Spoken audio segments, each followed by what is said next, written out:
more bad government in Nigeria.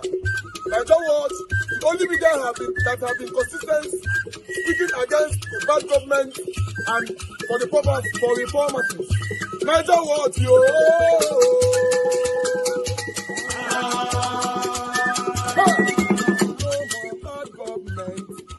No more bad government. Nigeria Watch. No more bad government. Nigeria Watch. No more bad government. The only media that have been speaking. No more bad government. The voice of the voiceless. No more bad government.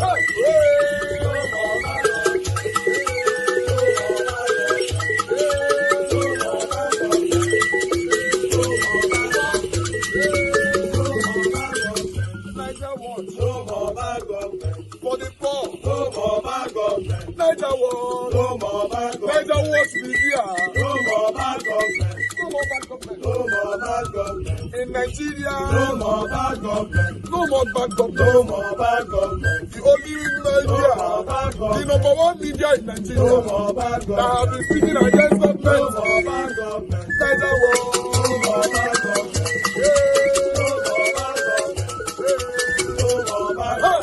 Nigeria Watch, yo. The voice of the voiceless. The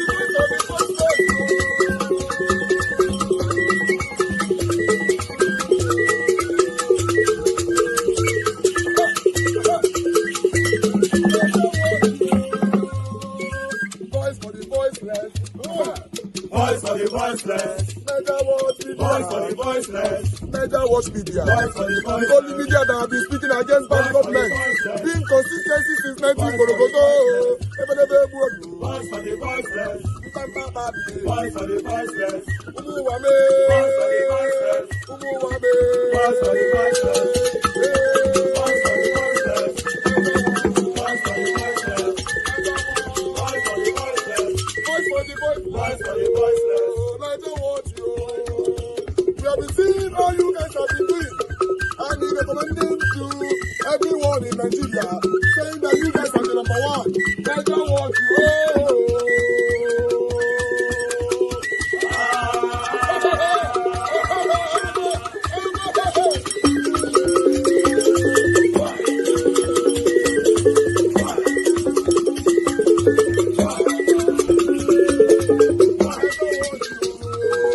Things are happening these days. Former governor of Kaduna State, El Rufai, has accused President Bola Ahmed Tinubu of Yorubanization of his appointments. That is, he puts Yoruba people in sensitive positions, and there are many Yoruba appointees in Tinubu's government.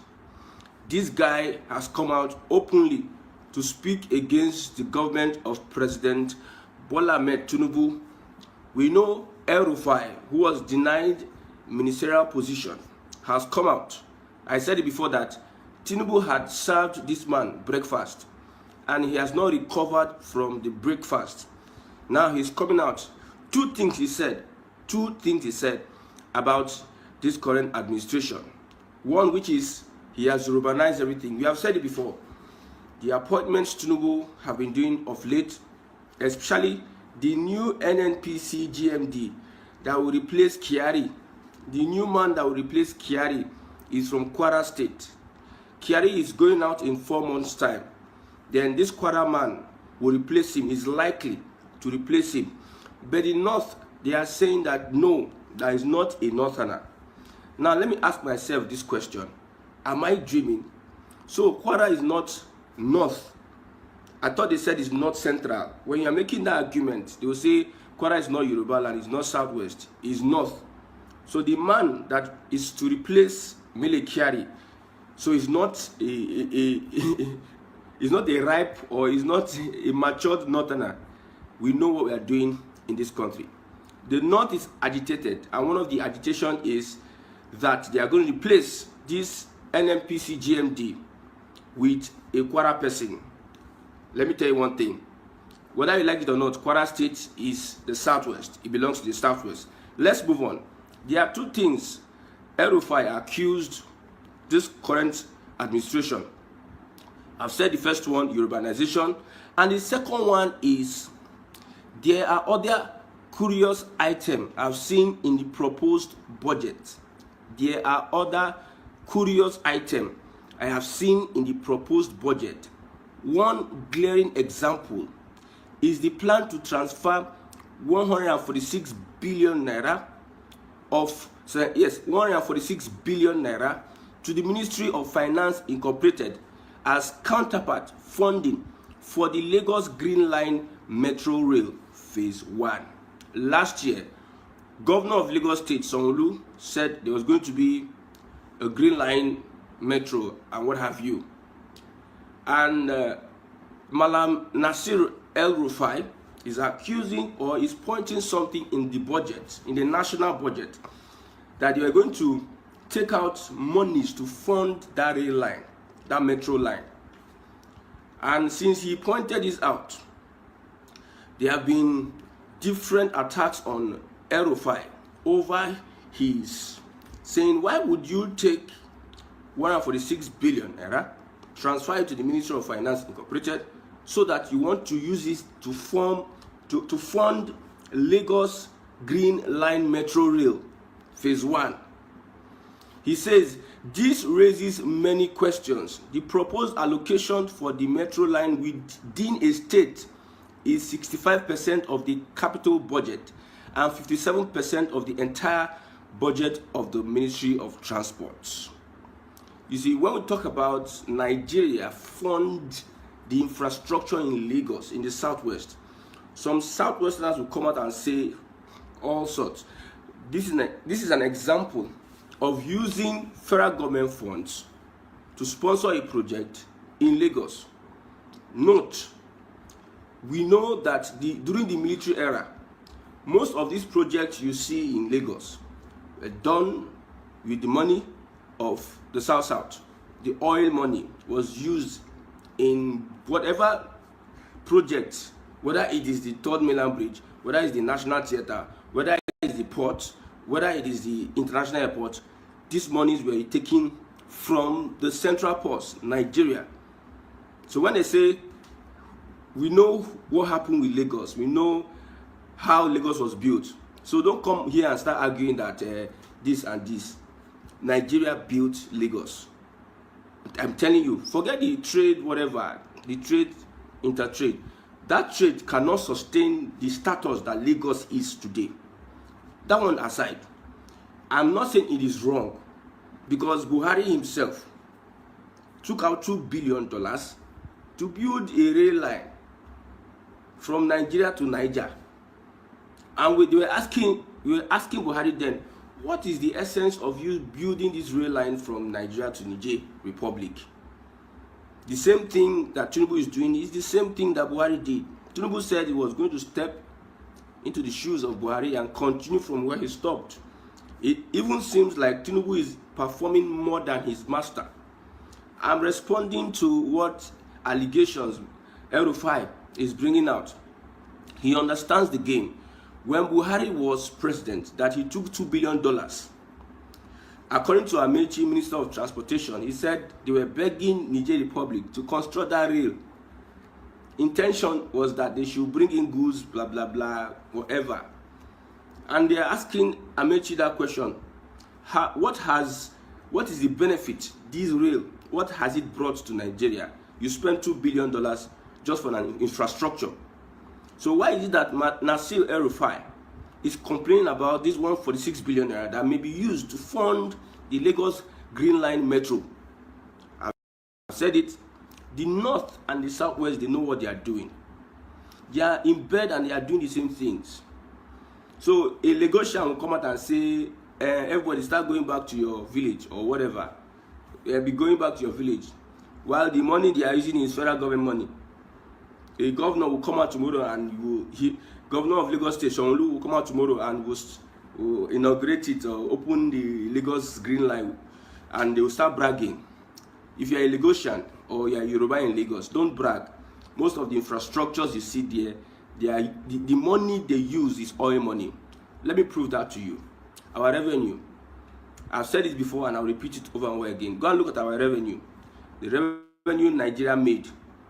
Oil accounted for over 80% of that revenue, 87% of that revenue. You know what it means? The revenue Nigeria is making, Oil. Any money you're going to share, fuck, you go to share. Oil accounts for 87%. Where do you find oil? In the South.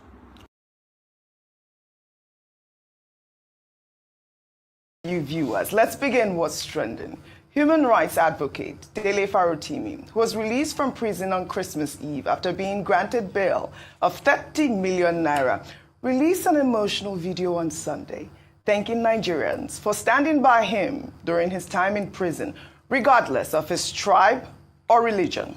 The activist was released after spending 21 days behind bars for allegedly defaming senior advocate of Nigeria, Afe Babalola, in a book titled Nigeria and Its Criminal Justice System. Well, Farotimi, while thanking Nigerians who rallied support for him in the video, which has now gone viral, broke down in tears. Let's take a look. We stopped being human because we became Nigerians. They divided us and we fell for it. Because you wouldn't see me as a Yoruba man, you spoke for me. Because you wouldn't see me as a Christian, you spoke for me. Because you spoke. Because you spoke.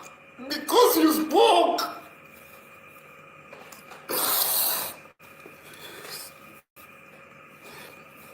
Because you spoke, Nigeria couldn't happen to me. Because you spoke. The only reason Nigeria couldn't happen to me is because you spoke. You spoke. That is why Nigeria couldn't happen to me. And yeah, Nigeria couldn't happen to me. All right, when I was moving back to Nigeria, Dr. Abati, Ayo, and Bimbai, someone told me, OG, just be careful.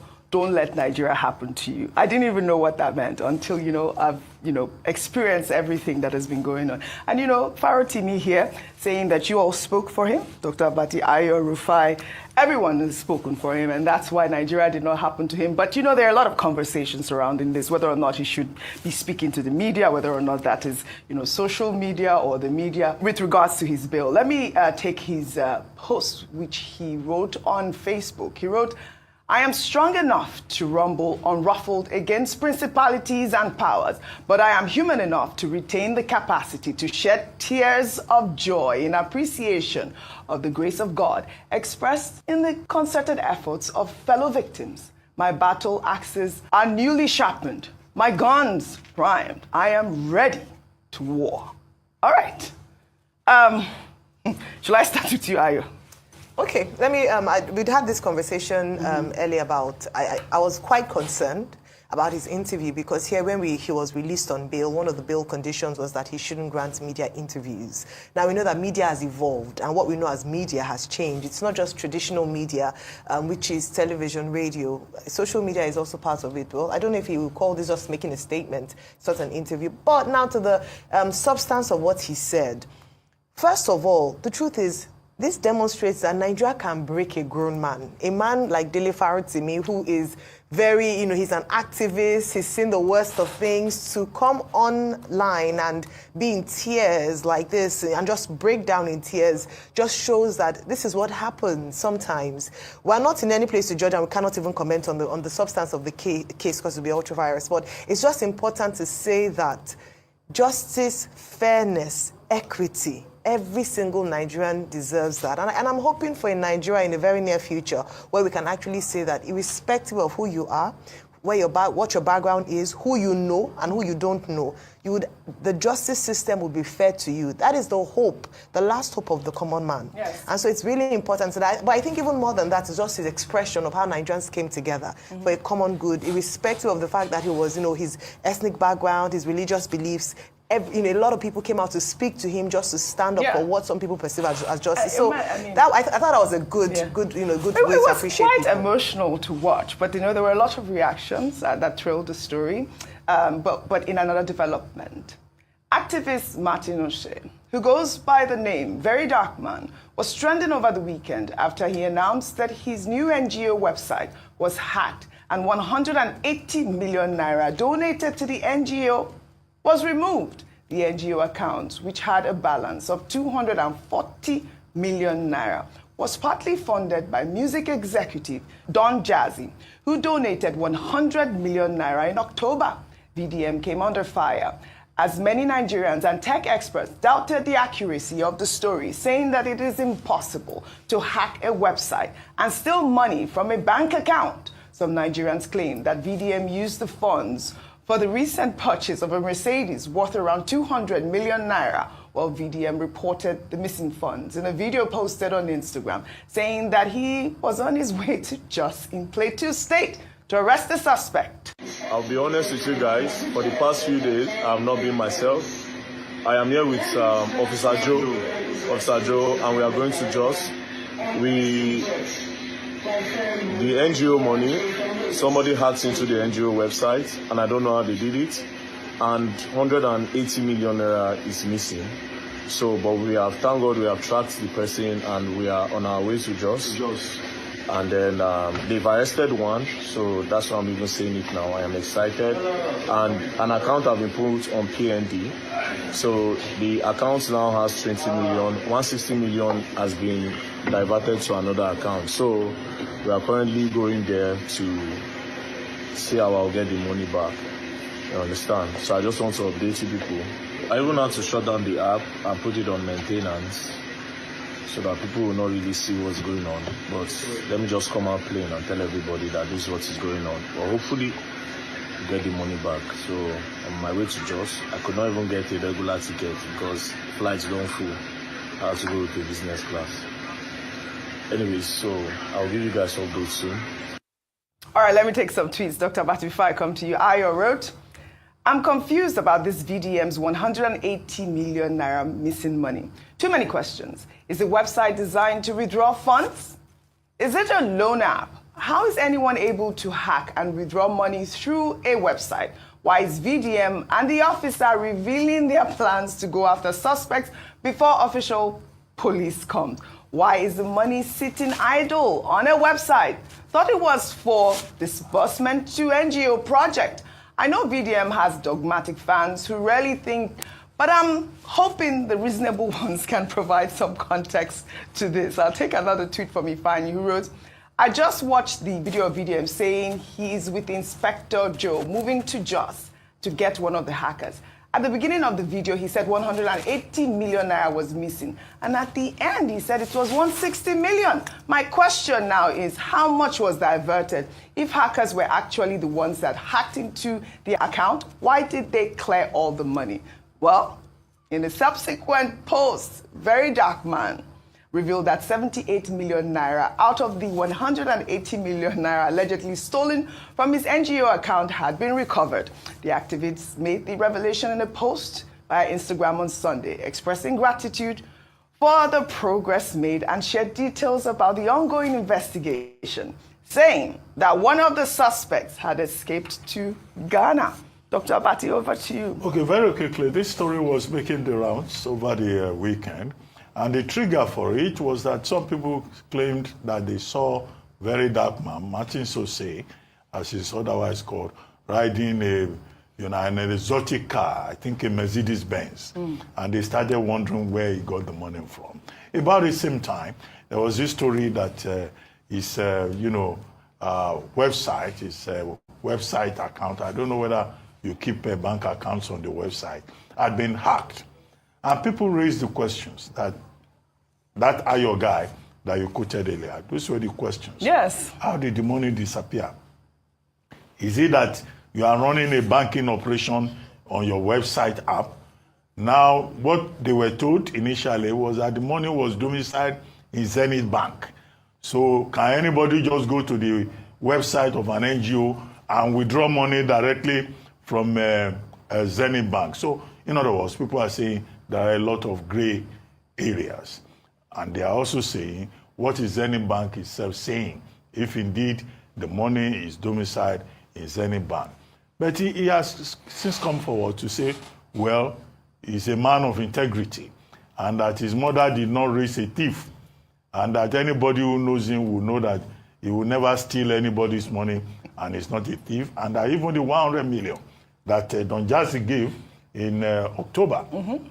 Those who are close to him will know how he disbursed the 100 million. Well, I think he has a right to defend his reputation because he says he's not a thief. He can account for every money that was given to him. But the public is just concerned that how can this your 240 million just develop legs? In fact, one fellow even asked that he hopes that this is not like the snake that swallowed money in jam. Because we were in this country once upon a time that somebody says snake swallowed, proceeds from the sale of jam forms. Yes. So those questions have been raised, but I think in the fullness of time, we'll get to know the truth. But Martin Ose, he has his own fans. He's a social media activist, but he's very controversial. And this again has added to the controversy. Absolutely. As for the first story by Dele Farutimi, he says, well, because people spoke for him, they didn't allow Nigeria to happen to him. No, Nigeria happened to him. And I think that is what is responsible for, his emotional outburst. Look at how he was treated. People said he was treated like a criminal. He was put in silverware. They put handcuffs on him. They put in his... and if you encounter the prison in Nigeria or a detention center in Nigeria, even for 1 week, you will know what happens in there. Maybe one day, he will write in another book and tell us what went on when he was detained. There is no man, no matter how strong you may be, if they put you inside Nigerian Correctional Center and you don't have to pay to go and stay in a 5-star or 4-star hotel, when you come out, your spirit will be broken. And, just shows that in spite of everything, he's a human being. But he summarized the whole thing on a note of defiance. That is not broken, on a note of resistance. But everyone should just know that there are still cases in court here and there, so this matter is not over. Right. And those who say that he's entitled to bail, they've been justified in that regard. Right. And he has victory with the LPDC, Legal Practitioners Disciplinary Committee, saying that the petition that his name should be, that he should be disbarred, is not part of their own jurisdiction. So those are the issues there. But for him to thank people who supported him, I think that just shows decency. All right. Yes. Well, all right. We'll take another story now. The Minister of the Federal Capital Territory, Nyesom Wike, has fired back at a former governor of Rivers State, Peter Odili, who he said was politically dead until he brought him back to life. Wike spoke on Sunday during a Thanksgiving service in Port Harcourt. The minister was responding to comments made by Odili, who had said that the governor of Rivers State, Sim Fubara, had prevented Wike from turning Rivers State into his private estate.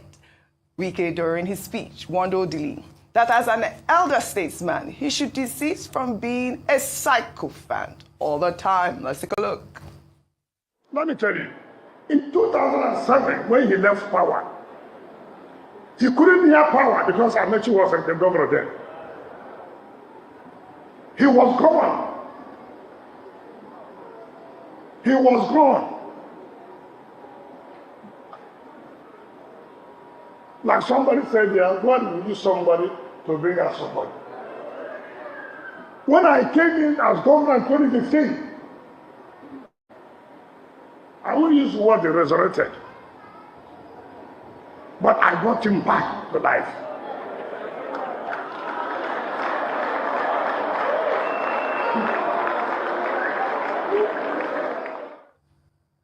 Well, let's take some reactions. Our favorite wife, before I come to you. This person wrote, churches are also the problem of Nigeria. Why allow a politician to say this in your church without caution? I think a church is a place of God to praise, worship, and teach the words of God in love, peace, and revert for Christ and humanity. This is bad. Another user, Sapiosexual, wrote, the pulpit is meant to echo the voice of God, not the grudges of men.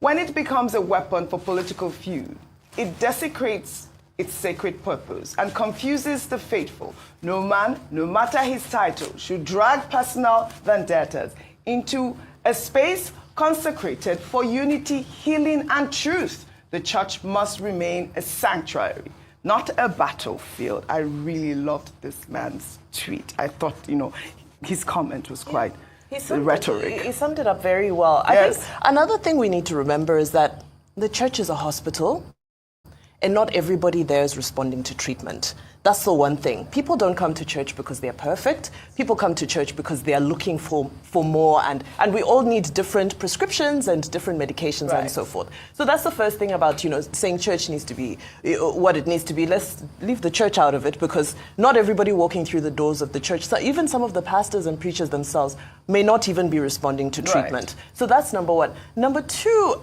I wish we could evolve to a politics of ideology and not this toxic politics of, bashing each other.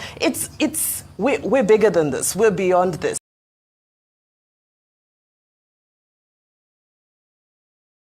You may not believe it, whether you believe it or not.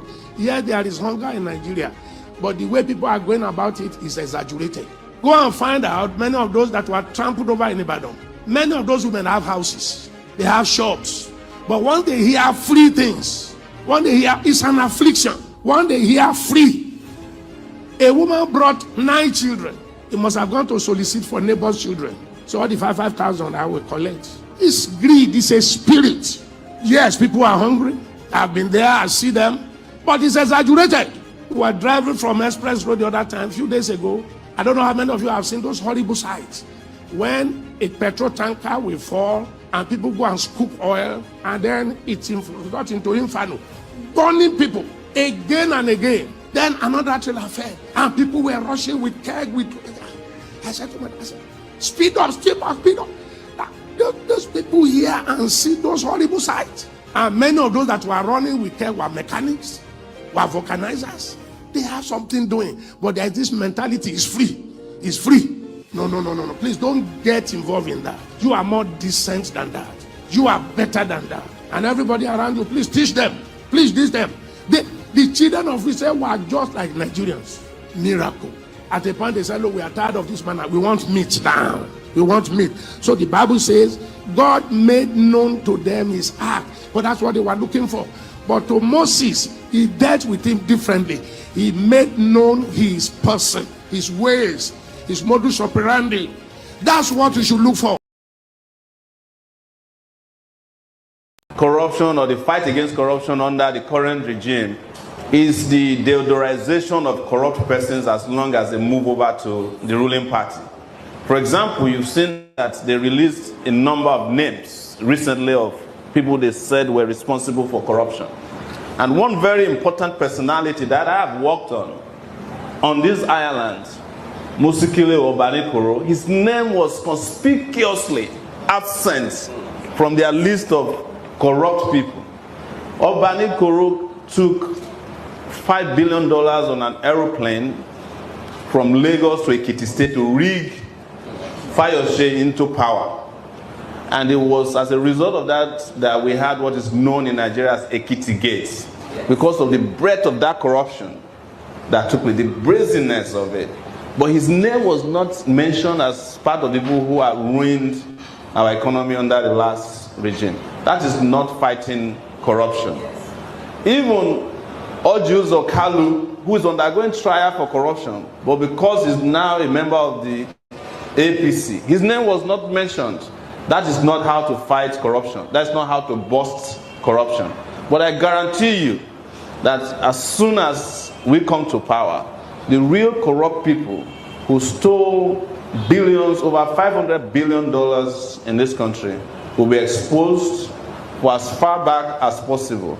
And they will be made to cough out every dime they have stolen from Nigeria so that Nigeria can progress. I have here the Consular General of the US, and I want to say to him with due respect that the US has the most corrupt street in the world. It's called Wall Street.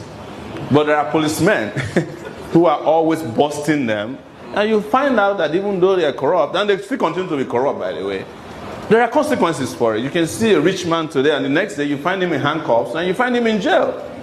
That is the kind of country we should have. Not a country where the moment you belong to the ruling party, you become deodorized. And when you are not, you become criminalized. That is what has to end. That is why the young people of this country must compulsorily take take Nigeria back and chase those people who are corrupt from our body policy, because they become a virus. And that virus must be expunged, exterminated with the deodorant that we are bringing into this campaign. Thank you very much, and again, congratulations to everybody. The year was 2006. President Olusegun Obasanjo was preparing to leave office for the final time. He had worked tirelessly to build Nigeria's foreign reserves from its lows of $5 billion in 1999 to about $42 billion in 2006. This was despite crude oil selling for an average of $46 per barrel during his administration. But there was something that kept weighing the Nigerian naira down. Even with $42 billion in foreign reserves, the Obasanjo's administration was facing heavy criticism and pressure from all corners because of this heavy burden.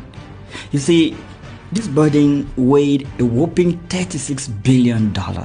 Yeah, that was how much Nigeria owed in external debt at the time.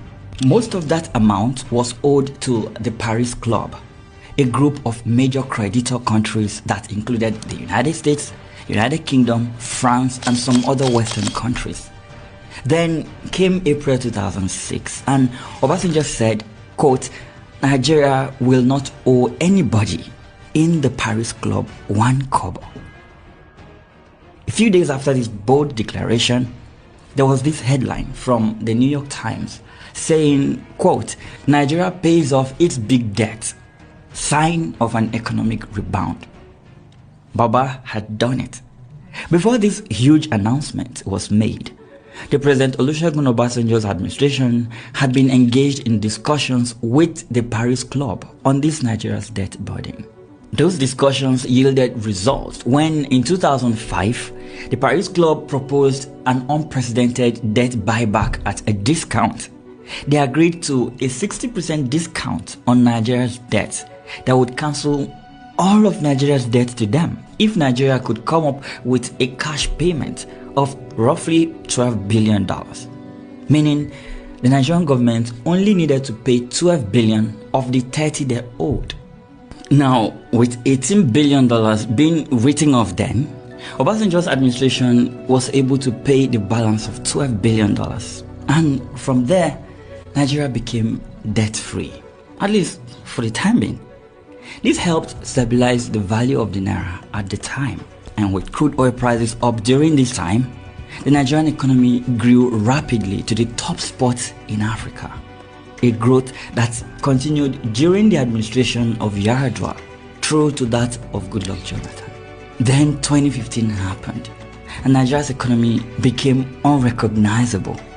Now, to show you exactly how bad the situation is, Nigeria is reportedly using almost all of its revenue to service debt. But how did we get here? Come with me and I'll show you.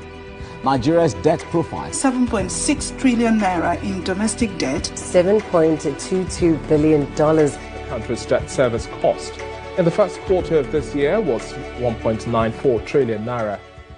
The Nigerian government currently owes a total of $91 billion. That is both domestic and foreign debt.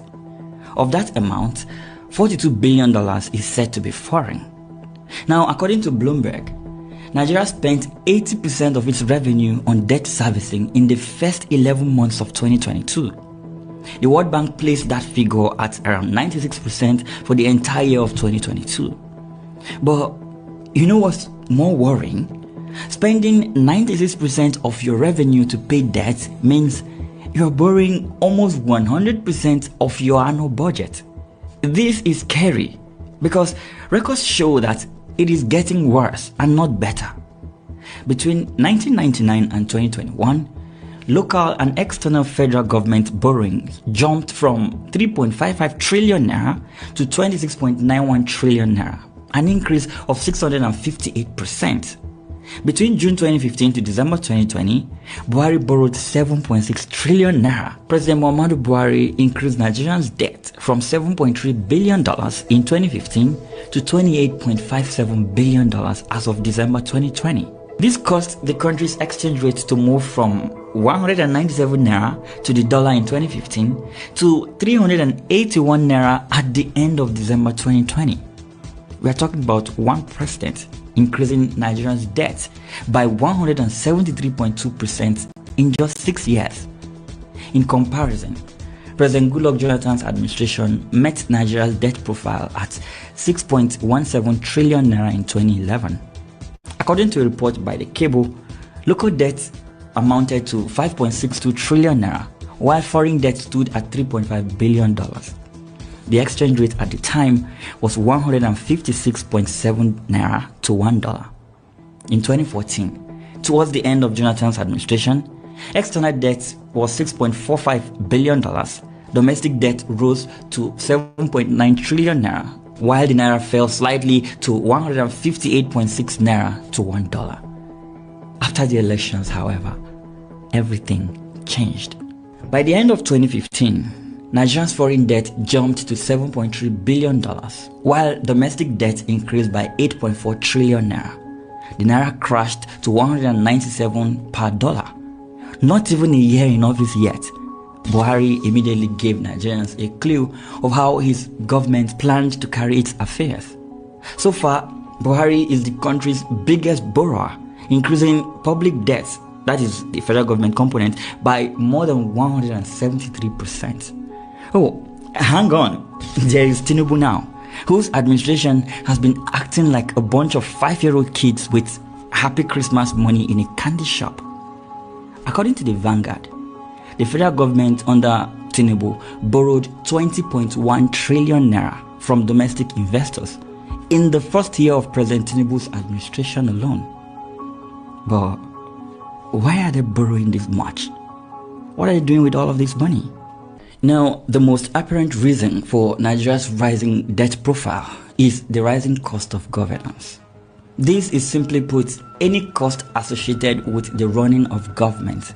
This includes recurrent and capital expenditure. While recurrent expenditure talks about the amount of money the government spends on overhead and personnel costs, capital expenditure, on the other hand, talks about government expenditure in providing infrastructural facilities. The problem with the Nigerian situation is that the government is borrowing a whole lot of money to spend on overhead and personnel costs.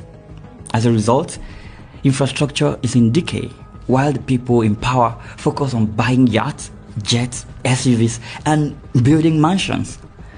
The point I'm trying to make here is spending billions of borrowed funds to give public officials lavish lifestyles has reduced the amount of money available for capital expenditures.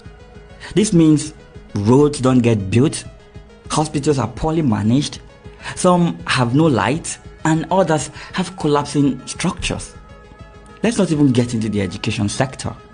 There is literally no money to improve our power infrastructures, leading to the national power grid collapsing every 4 market days. The public transportation system is a mess. No rail lines in major cities to help solve the public transportation crisis.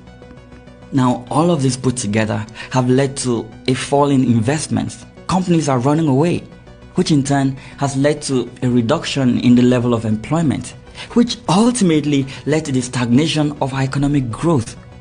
Also to add, borrowing a ton of money without restraint is bad. Yeah, pretty bad. But how, you might ask? Well, more debt means a weaker naira.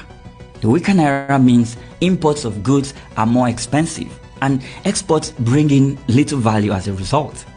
A weaker naira also means crazy levels of inflation like we are witnessing right now. Food items are very expensive and people are no longer able to afford household items. There is also the debt servicing we talked about earlier. Nigeria is currently using 96% of its revenue to service debt. Imagine working for 30 days and you are paid 500,000 naira, but then you have to use 408,000 naira from that amount to pay your debt. How do you survive on 20,000 naira for another 30 days? It means you will have to borrow again and again, and so the cycle continues. But is there a fix for this mess we are in? When the current president of Argentina was sworn in back in December 2023, his country's economic situation was worse than Nigeria's. But what did he do? Well, he took measures to reduce government spending. It's not a magic trick. All he did was cut down on the size of government, block the stealing of government funds, attract foreign direct investment through tax holidays, and improve the ease of doing business in the country. If you're broke, you don't need to go on a spending spree to build a mansion and buy a jet and a yacht and whatnot.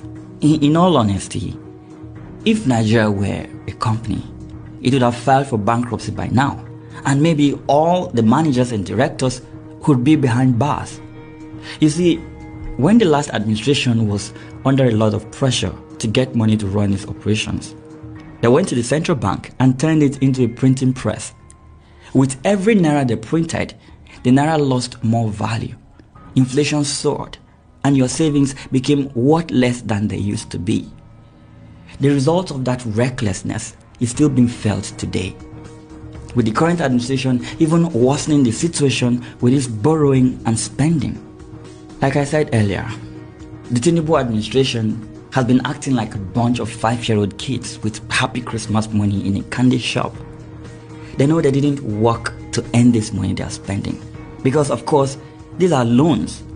However, they are hell-bent on spending it all, but not on infrastructures, not on capital investment to help prop up the Nigerian economy. They tell you that the government is taking some loans to run its operations. Then you turn on the news only to see that one of these operations is a VP residence that cost the country 21 billion naira of money it doesn't have. Imagine borrowing 21 billion naira to build a mansion for your vice president at a time like this. Are you trying to show to the people you borrowed this money from that all is well back at home? Because Nigerians know that all is not well here. So, who exactly are you trying to impress? You see, African leaders are the only crop of people that travel to Western countries with about 200 delegates, spend millions of dollars in 5-star hotels to attend meetings with their creditors whom they have gone to beg for money. My question to Nigerian leaders is, are you not ashamed of yourselves? When you jump on private jets to take you around the world, do you by any chance meet politicians from other countries with good economies? If you do, can you tell us what your conversation with them is usually like? Do you even talk to them? Because make it make sense here. How do you introduce yourself to the British Prime Minister, for example, when you go to one of these your meetings? Tell me, do you say, hey, I'm a senator from Nigeria. Yeah, I'm one of the folks who sing a song of allegiance to the president I should be holding accountable. I also try to warn people in my constituency who, by the way, voted for me against all forms of protest, against the hunger they are currently enduring. Or do you say, I'm Minister of the Federal Republic of Nigeria? Yes, we know the economy is terrible right now, but Nigerians just need to sacrifice while we, the people elected to serve them, live our best lives. And to the governors, how do you live with yourselves? When you look into the mirror, who do you see? A father? A servant of the people? Or a wicked politician who doesn't care about the plight of his people? For those who want to make Nigerians believe that economic hardship is a trial from God, how do you live with yourself? And to my fellow Nigerians, you need to know the truth. Our economy is bad because of the terrible decisions of our leaders. When you take on loans as an individual, for example, and you use those monies to buy fancy clothes to wear and oppress your neighbors, you'd better have a plan on how you're going to pay back that money. Because when the time for repayment comes and you have not generated any income to pay back, there's bound to be trouble. That is the trouble we are in today. Most of the loans we are taking are being used to finance recurrent expenditures. Only a tiny fraction is used for capital expenditure. Instead of investing in things that can yield results for the economy and help boost our GDP, our politicians are busy sharing money as palliatives. A year ago in 2023, Tinubu wrote to the National Assembly seeking 500 billion naira for palliatives. July 2024, the federal government is sending 740 rice trucks to states. How many Nigerians will even see these trucks, not to talk of getting a grain of rice from these bags?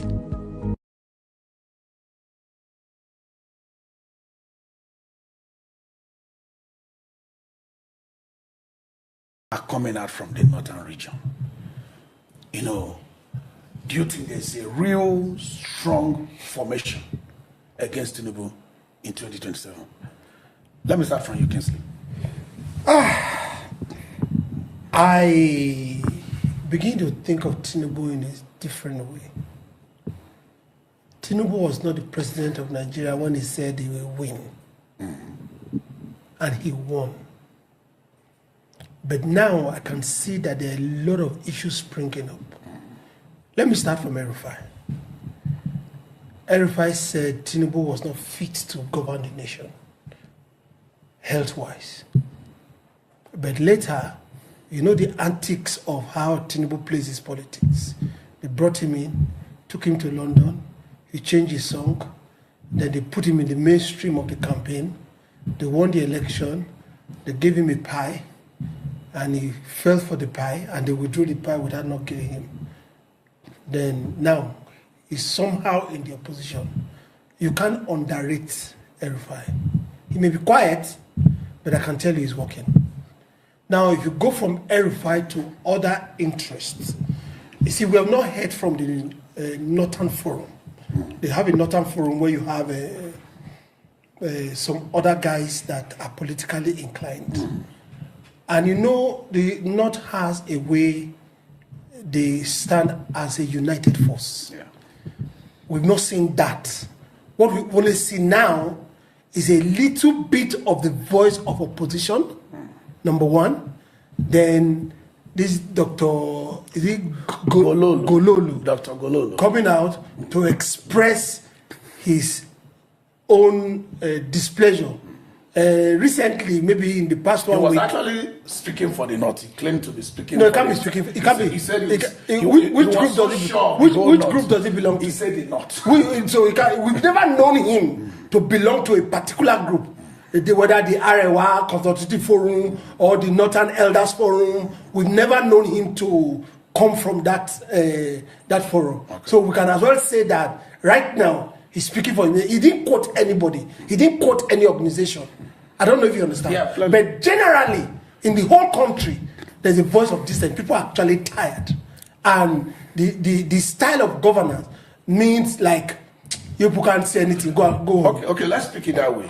Philip, you know in Nigeria, there is this version which says that those that cast the vote are not as important as those that count the vote. Do you think this formation is still formidable, irrespective of who mans the INEC? Thank you very much. You know, when he started, he made a statement that resonated with me and with everybody. Tinubu was not in charge in 2022, 2023, the build-up for the 2023 election. And it was obvious the sitting president was not at peace with Tinubu becoming president. In fact, it was rumored that he had anointed, candidate that he went to Tinubu force overwhelming, he's shaking out. So Tinubu should not be underrated in any way. Coming to the question you asked. But that time, Tinubu was not a president yet. Yes. He didn't have any history to be relied on. Now, in 2027, he would have been president for almost 4 years. Yes. So people have his history to now judge him. So the command and control he had before, or the support, the neutrality of support he had before, may not be the same in 2027. Do you think that will play a role? Yes, you see, that's why I was going, because the first question you asked was that those who cast the vote, those who doesn't matter to those who counted the vote. Exactly. And if you know what, if you look at what happened in 2023, it is those who actually counted the vote that determine the emergence of Tinubu, not the vote casted. So I'm going to where I say, see, if Tinubu was not in charge of the system of Nigeria, he was not the commander-in-chief, he was able to manipulate the system to his favor. I don't see what will stop him now that is in charge. Now, that's what I'm telling you. You see, as at that time, the North believed by the temperature of the North at that time that they were with Asiwaju. So there was no resistance to counting of the vote, in quotes, as anybody would have expected. But right now, Dr. Gololo is saying, he gave ultimatum. He said, before 12, everything is determined. No, what does it mean by that? No, I said something that let's not take. You see, the voice coming out right now, Gololo, is not a factor. I can tell you that. Hold on. But do you think it's a forerunner? You see, that voice? Well, I want to agree with you. It's not a forerunner. You see, Nigerian politicians will know them. You see, he gave the example of El-Rufai. You see, Dr. Gololo might be saying this. If it's settled tomorrow, we won't hear his voice. That's why he claimed that he's not speaking for any particular known group from the North. It's his own opinion and what he felt. Maybe, just maybe, it's my opinion, he's saying this so that he can be patronized. In fact, we have our very good friend who is now a special advisor on media, who was backanizing Tinubu for back and forth. Today, he's singing a different song. Voila. Well, I don't want to mention him. No, he's a Nigerian. In fact, somebody asked a question. Where's Bola? Where's Falika? That's what I'm saying.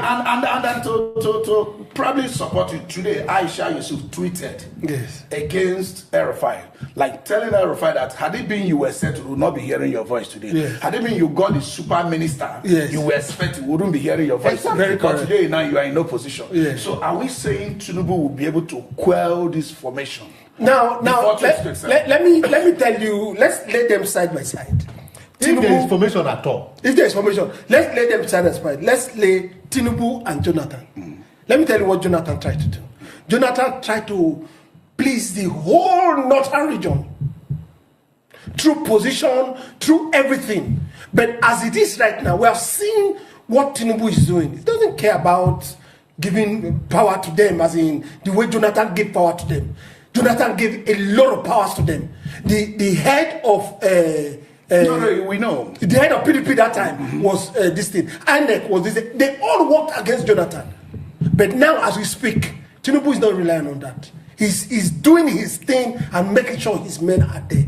Do you understand? That doesn't mean that I'm on his side or supporting. We are just talking about power play within the political arena. Okay, do you understand? Now, so from your word, you have said, Philip, that Tinubu is still in control of counting the votes. Yes. And he will not rely on casting the votes. Yes.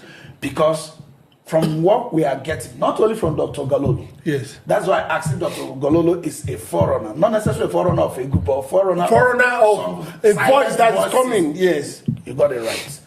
Do you think if Tinubu is not able to appease them before 2027, that Tinubu will find a way of counting that vote without casting that vote? Well, you see, it's an interesting time. It's going to be an interesting time ahead for us in this country. Because, quoted Dr. Gololo said, we voted for you. He even accused Mr. Mai, former governor of Ebonyi, who is the present minister of Works. He said, how many votes did you bring from Ebonyi? You are coming to tell us lies that you are building a road from Balagri to Sokoto. Where is the road? Where is the contractor? Whose company do you give the company to? And all of that. Yes, that's why I said it's going to be an interesting time ahead. The truth remains that those who are counting the vote can only count the vote with the support of majority of people who are there. So for me, I don't want to believe that there's any formation for now. But like you said, it could be a voice of you know, for underground work that it could be that forerunner voice you are talking about. If it is the forerunner voice they are talking about, it's going to be, a interesting time for Tinubu in 2027. But if the man is just trying to say that so that it can be patronized, then it's of no. But let not also forget that the power of the opposition will determine who comes forth. If the power of the opposition is still a man that they have dealt with over and over and over again, and if the opposition also doesn't harness themselves together, they should forget it. Tinubu will serve. You know, in any, no matter how powerful anybody is. Yes. The other day, Assad. Yes. Just ran from Syria. Yes. You can't hold power stronger than him. Yes. Without people. Yes. There's nothing any leader can do. But let's also be clear about so many things. The North also should not aggregate or arrogate power to themselves the way they think they have it. They may not have it the way they think they have it. Yes. Don't also forget, the North is not also one as it is.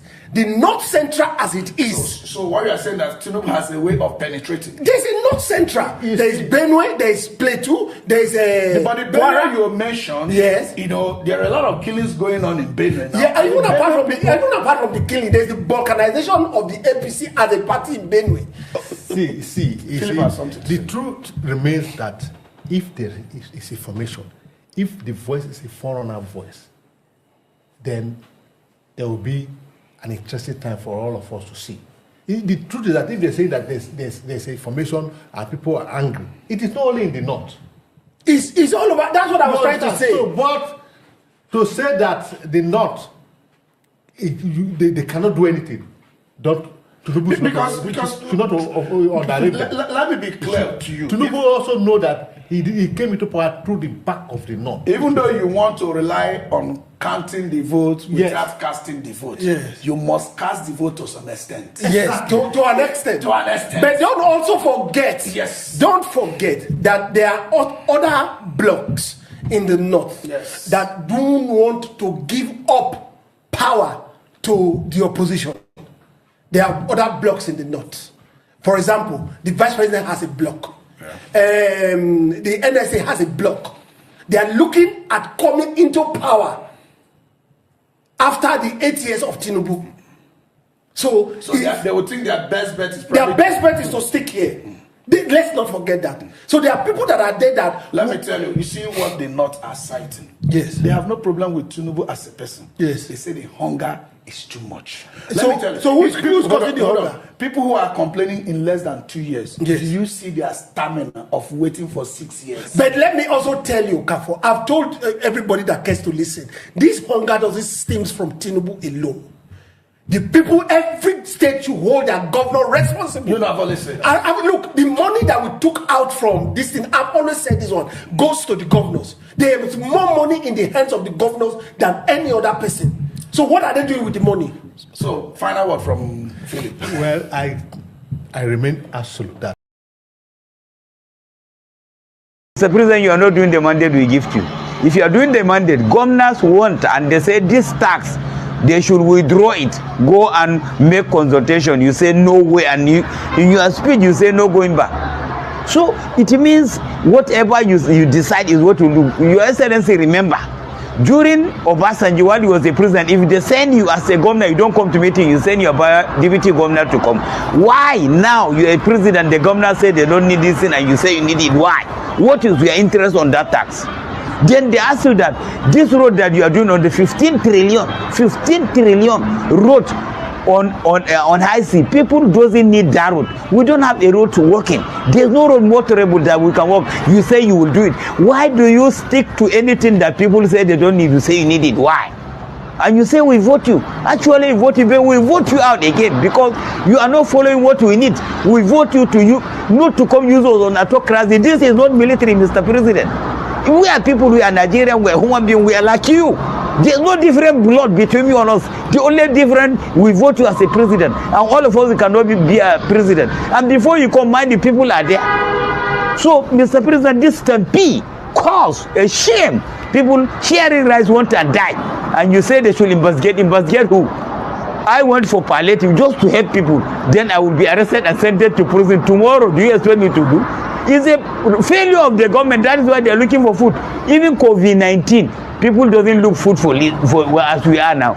COVID-19 come and the past Buhari manage it. You doesn't even manage. If it's COVID-19, which means many people must have died. Because you don't manage the people. You don't know how to manage people at all. And you don't have manner of approach to your people. You just do anything you want as if it's a force we brought you to be there. Fine, Mr. President, thank you very much. We wish you success, but 2027, we vote you out. To play anything you want to, you are not coming back. No way we will vote you in. Because if you vote you in, it will be worse than this. This is more than COVID-19. People are suffering. There's no food. And anybody give pallet, you say they should be arrested and investigated. Why?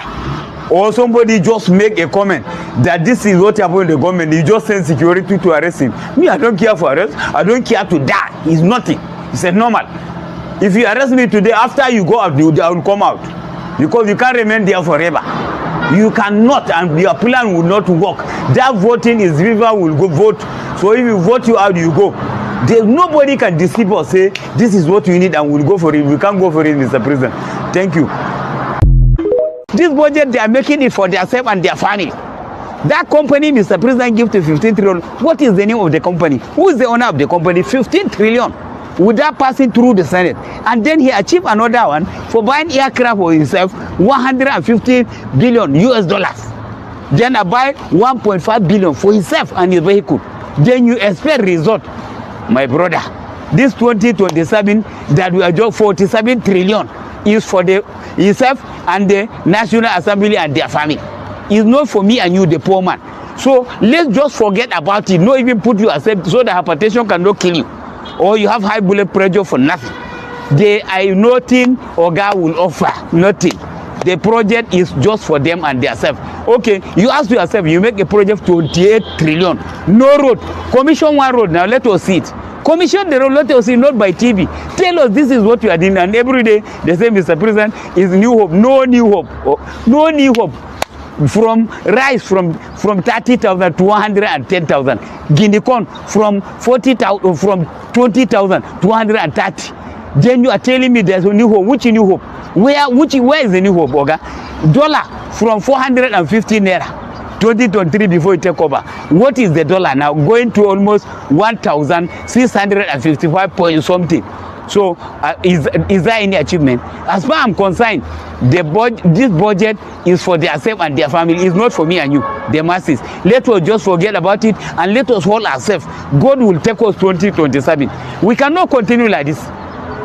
You say it's democracy, we agree. But if the democracy, they make the project and they pass the project, tell us this is what I want to do with this money. And let us see it in the ground. But you can't confuse or you just put it in the paper. We are educated. We are not illiterate. And personally, in democracy, you have freedom of speech. Though I see when somebody speak, they say, me, I don't care for arrest, I don't care to death. It's nonsense. You arrest me, you arrest, nonsense. You kill me, it's only one bullet. I don't care about it. What I'm after is the truth. I am a Nigerian, I'm a citizen. So the budget you make is with me and my family and you, another person's family, all my brothers. Where is the road? Is it from the road from east or south or north? None. No road to nothing. And we are still suffering. Then what are we talking about? Say there's a project. Where is the project? We don't have any project. As far as I'm concerned, even formally, when the minister come for works and housing, you go to Kaduna, you go to a place, you see me road, wearing steel helmet. He end up wearing steel helmet. All you just go back, focus on that 15 trillion. 15 trillion project, that is why he focus. The other project, they ignore it. This one that they make, we will see the project and we will see what they do for us. And let the Mr. President come and address the nation.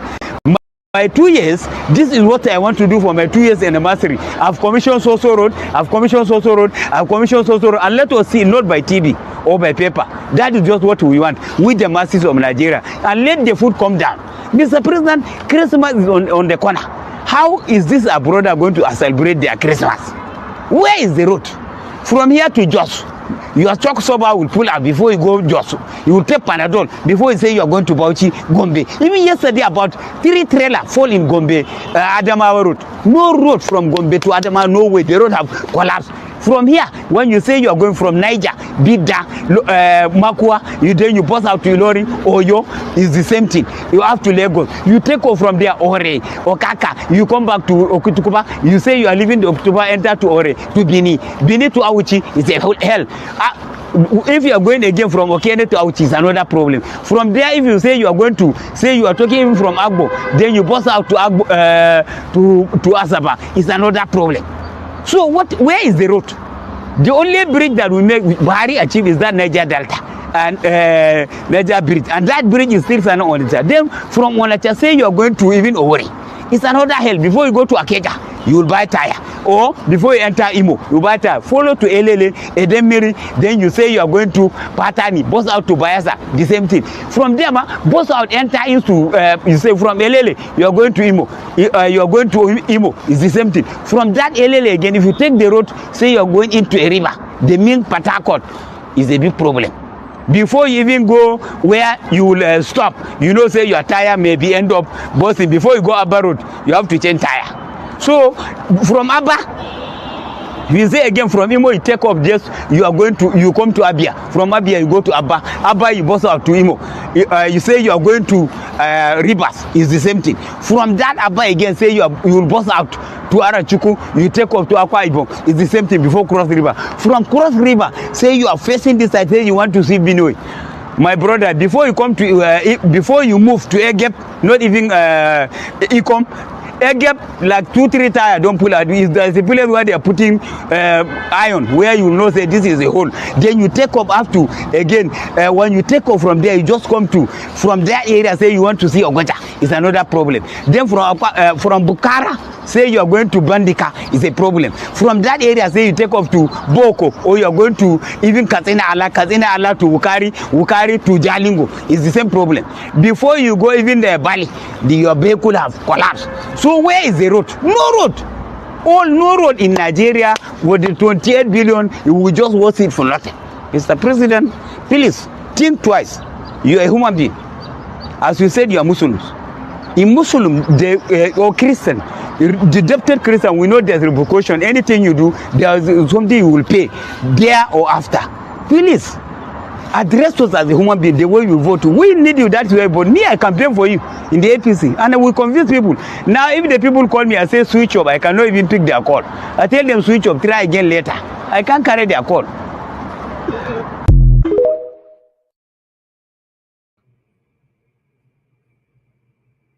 All right. Good morning, good afternoon, good evening to every one of you. Thank you very much for your time with us today. Today is Monday, 30th December 2024. We have just one day left for us to move on to 1st of January 2025 by the special grace of Almighty God. I appreciate every one of you. Thank you very much for your time with us today. Mother of all, Mommy Diaspora, thank you very much, Mommy, for all that you do. We appreciate you always. Thank you, everyone right there. Thank you very much. Our brother Abu Azi, I never wanted to talk about this. For some of you that you notice you have not seen him, he's not feeling well, because it's a private thing, I never wanted to talk about it, but the thing is taking longer than expected. So Abu Azi is not feeling well. He's currently in the hospital. So I want you guys to be praying. All we just need from you is prayer, and so that God can give him speedy recovery to come back and join us again by the special grace of Almighty God. Amen. Thank you very much, Mother Iris Finance, Mother Patricia Tabujemi, Madam Martina Obasi TV. God bless you all. Madam Peggy Modi, God bless you all. Good evening to you all. Emmanuel Schultz, thank you. Mr. Johnson Emmanuel, Mone Ferreira, thank you very much, sir. Frank Emmanuel, God bless you all. Oga F. Emmanuel, don't miss you for planning and not be small. Thank you very much, Olugbenga. Thanks for joining us. Enterprise, thank you very much for joining us today. Good evening to you. Jude King, thank you. Kiss Dogera, Nobleman, and many others. Mother Bella Naomi, it's been a while. Good to hear from you, man. Good evening to you. Thank you so much, Frank King. And Osara Daddy is right there with us as well. Shizoba is with us. Mother Rita, thank you very much, man. Thanks for joining us today. Clement Ojo, thank you very much. God bless you all. And thank you. We have lots of people right there. I'm just rushing because I need to comment on this particular video that I just played. Now, Edward Eguavon, thank you very much. I appreciate you. Good evening to you, every one of you. Then Wisdom Lucky, Miracle B, God bless you all. Mike Akambare, Grace Home and Property, thank you very much, my people. Austin Prince, I can see you right there. Osas Mom, my brother, I can see you. Patience, Egan Ruwa, Mavis, Amorse, God bless you all, my people. Then all right, I believe I've reached out to everyone. Lucy Eno, thank you. In case I didn't mention your name, is not intentional. Christian CXL, my brother, I can see you as well. Thank you. BTV Nigeria in the building today. MC Magnus in the building. Zabo Wokonga in the building. Nell James in the building. And many others. I want you out to know that I appreciate you all. Prince just coming in. Julius Anthony just coming in. God bless you all. Chris Ebele, I can see you as well. Good evening, every one of you. Listen, the video I just played. Okay, I'm posting out a link for those of you that want to call me. You can start coming in as our presentation is almost done. I just posted out a link right now in case you want to join the panel. Call me. You see, yesterday, Moderator joined me on time. And in fact, the platform yesterday was for the women. At last minute, our guy Chris just did call the voice, but it would have been the platform of the women. It was all the women just yesterday. Moderator, Mama H.O., Madam Pakishata Bojumi, you know, and one more. I think there was also one more person. I can't remember. But still, you see that northern way they talk just now. Let me come to that.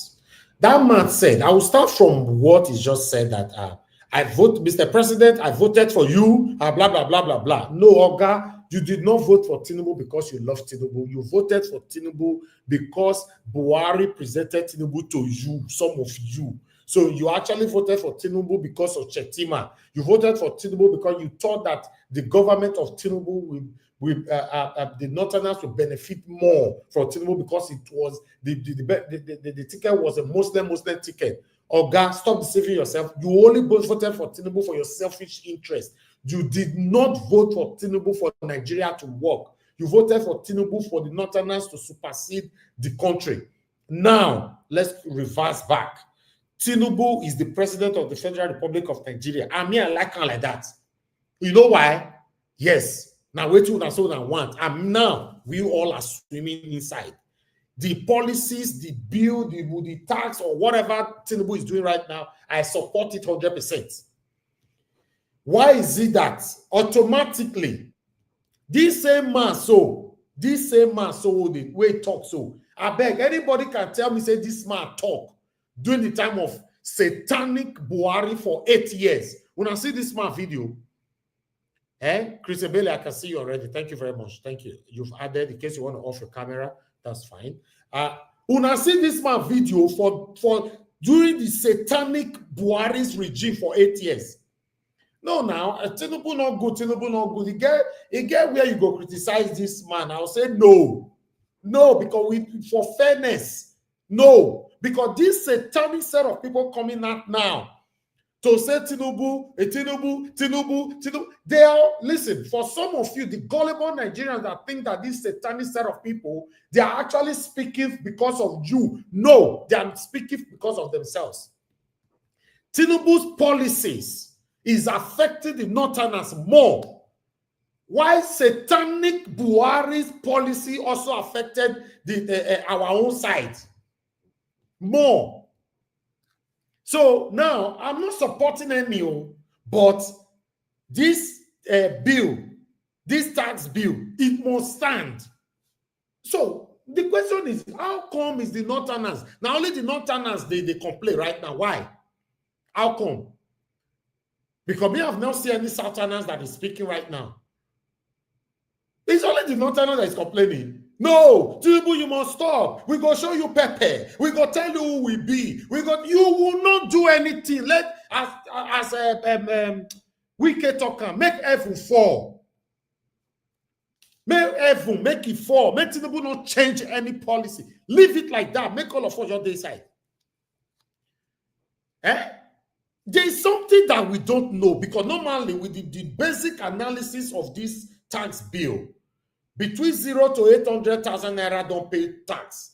Between 800,000 naira to 5 million, some certain statistics of tax. Between 5 million to 20 million, some certain statistics percentage of tax. Between 20 million to 100 million, some certain statistics of percentage of tax. Now, if that basic analysis with my own understanding, now the big problem. So then that means there's something these people are not telling us. There's something they are trying to suffocate Tinubu for now, which they don't want crack come out. Yes, thank you, Madam Rita. I can see you. There's something they should tell us. We want to know. All this satanic set of people, all of them don't become TikToker. We don't see them. The only thing we were seeing during Buhari, the TikTokers we were seeing during satanic Buhari's regime was kidnappers sharing money on TikTok. I not see them. I showcased many of them here. I not see them. That was the only TikTokers I see away from the Northerners. Where I see, say, whether Fulani I want to, but not, you know what I mean. Now only them I see, they were sharing money with their AK-47. I don't see this kind of man way go come out like this, say, Buhari, now this one go buy you, come arrest me. I did not see any of them. Not even one. If you know, say one day, prove me wrong. You know, say for this platform, we all the land. Send me the video. I promise I will play it. Especially this satanic one we often need to talk. So some of you now just believe, say, this man is speaking for us. Not be me they speak for.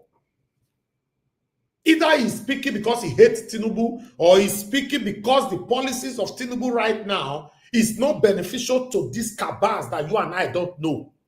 Even say, if you say me even look at this satanic set of people, they are not even fighting for the innocent Northerners. They get waiting that they fight for what me and you not know. Yes, they are not fighting for the innocent Northerners. He get waiting that they fight for. Until they confess them. They will come see whether we'll fit join the back Tinubu.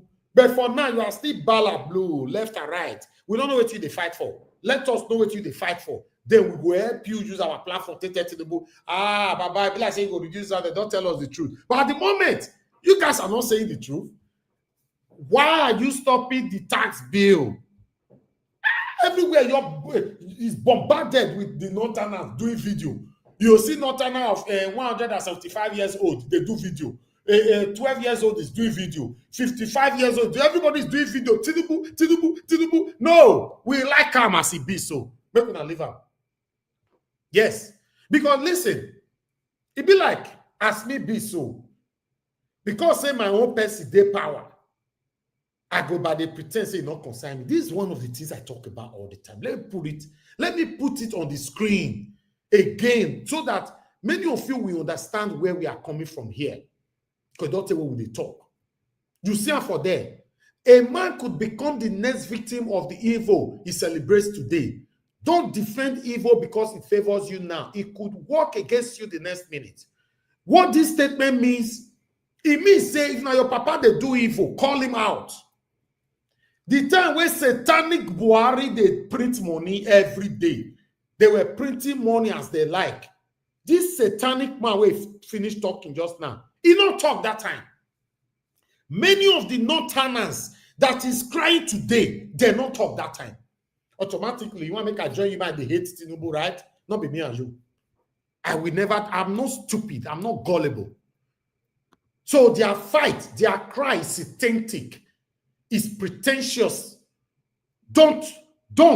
I repeat, don't trust these people. They are not fighting for you. So Tinubu know what they fight for. Although Tinubu not tell us who they cry, not tell us. So let you leave them. Make them fight, use bottle, break yourself head. It not concern us. The B must stand. No amendment. I tell you, I said, January is around the corner. Now go collect for Tinubu and go to. I go remind you now. Say, I tell you now. Say, this 2025 or so. Tinubu don't prepare where bulletproof agbada. We want to deal with some top names. Before now, say I'm not a spokesman for Tinubu. No, I'm not a spokesman for anybody. I'm telling you. Say, I don't tell what they talk around today. 2025, many people will collect. Yes. And the policy of Tinubu, I know say The way Tinubu, yes, the way they become president, illegitimate president, yes, now Bala Blue, 4 a.m. the thing ring out for our head. We know. Me and you know that one. We there here. We just say we can see. Don't know that one way, the more you look, the less you see. But 2025, with the information where they reach me, Tinubu want to start prioritizing the people over the satanic elite. Some of you not going to believe this, but I will remind me. I go remind you now, rather. Yes, I go remind you now. Let you now know, say yes, see, wait here at the talk. All this satanic set of people, so make una don't let them beat them. Tinubu beat them. You know your in fact, but the one way they wish the one way not they wish carry them, use koboko where they put pepper, take beat them for us. It no matter whether they don't reach 90 years. The sin where you commit years ago, you have to still suffer for it. Now, so they be for UK. They see person where don't do raping for when young. They can't find out saying he do one. And then at one particular man at the age of 92, they still go catch him, go arrest him, put her for jail. Now inside jail, he can't die. It happen for UK. Not by day we shall say you are part of the people that destroy the country. Tinubu put pepper, they say pepper, Tinubu pepper where we they eat so. Not be this kind of pepper. Thank you, Madam Patricia. I can see you. Thank you, ma'am. This kind of pepper, not this kind of one. Me, they say when you give this satanic people, and we are already used to the pepper where you give us Tinubu pepper. The kind of pepper where you want to give these people, make it be this the kind of pepper where it be what they call this. Oh God, get with everyone. The pepper where they call touch and go. As they don't eat it, they are gone. Listen, you cannot jump foundation and be blaming the roof. No, you can't. You cannot. But Oga Tinubu, the president of the Federal Republic of Nigeria, you say not be used well Nigeria. I believe you, not be used well Nigeria. Let's assume, even though you were part of the APC from beginning as Buhari entered to the end, let's assume, say not be you. I agree with you. How come Buhari is still working majestically in Nigeria till today? How come? If you see APC man come any mainstream media, not be we Duamo, not be we Duamo. We are not part of it, not be we, not be we. No, not be you Duam, not be we Duam. How come the people where Duam? Even Malami is working freely. Say all these people, they are all satanic. They are only recycling themselves for their own benefits. So if we see that they fight, they use both to break their self-head, it don't concern me. I'm not interested. All this one way they crack comments, I'm not interested. So I thought I should quickly comment because some of you, say when we present some kind of video here, some people get carried away easily. So we have to come in to interpret it properly so that to your own understanding, say, okay. Rather than you say, oh, God bless you, sir, for speaking for. He's not speaking for you. No, he's not speaking for you. And ladies and gentlemen, the insecurity in Nigeria have reduced drastically. Let's be honest as well. Let's say it how it is. The insecurity, kidnapping have reduced. All these terrorists in the bush, whatever, blah, blah, blah. A lot of them have reduced drastically. I'm not saying don't finish, but for the past 3 months till now, it don't reduce. Everywhere calm, like say, what did they happen? Because, hey, okay. Let's say these people get the switch where they get the switch on and off. Yes. But 2025, the kind where we'll take the broadcast for this platform. Some of them go even to say we don't go collect money safe. Some of them will say, Tinubu don't employ this man. They don't employ us. Now wait till we see who they talk. Last, my governor for Edo State being now the Bala Blue governor. The Bebolo. If he start doing everything nice today, what it concern me, I will praise him here and I will showcase it here. So me not day here, may you love me or hate me. Right? If I give a speech today, you will like me. Tomorrow, if you don't like me. Next tomorrow, if you still like me again. I just want to be myself. Thank you very much, my people. Good morning, good afternoon, good evening to every one of you. I appreciate you all. But I'd like us to quickly go to Edo State. But meanwhile, okay, let's just go to Edo State quickly. Let's take this one. Local governments, based on the announcement of the governor, where the local government chairman is suspended, while some people are trying to engineer them to tell them to come and force them to come and resume office when the governor have given them the order to stay away from council. They have been suspended by the House of Assembly. This is a local government. The former council chairman is obeying, and I will let me tell the whole world that this woman is not like any other people. We have investigated those who will threaten, those who will say they must resume office. But this, when the local government, we have investigated that this woman, you have disregarded from those elements, those nuisance. So now we don't do Oredo now. Confirm. So Oredo, yeah. We are out to tell the civil servant and the councillor they should not obey the order of the former council chairman. They have been suspended. If they say they don't want to obey the law of the House of Assembly, we will go to flog them. We will flog that nonsense, that grace, that madness out of their life. We will flog them. We are in order to that. They say the guy is threatening because his name is Obaseki. Don't say that their family, they don't hear what. They not flog them, they don't hear what. I know.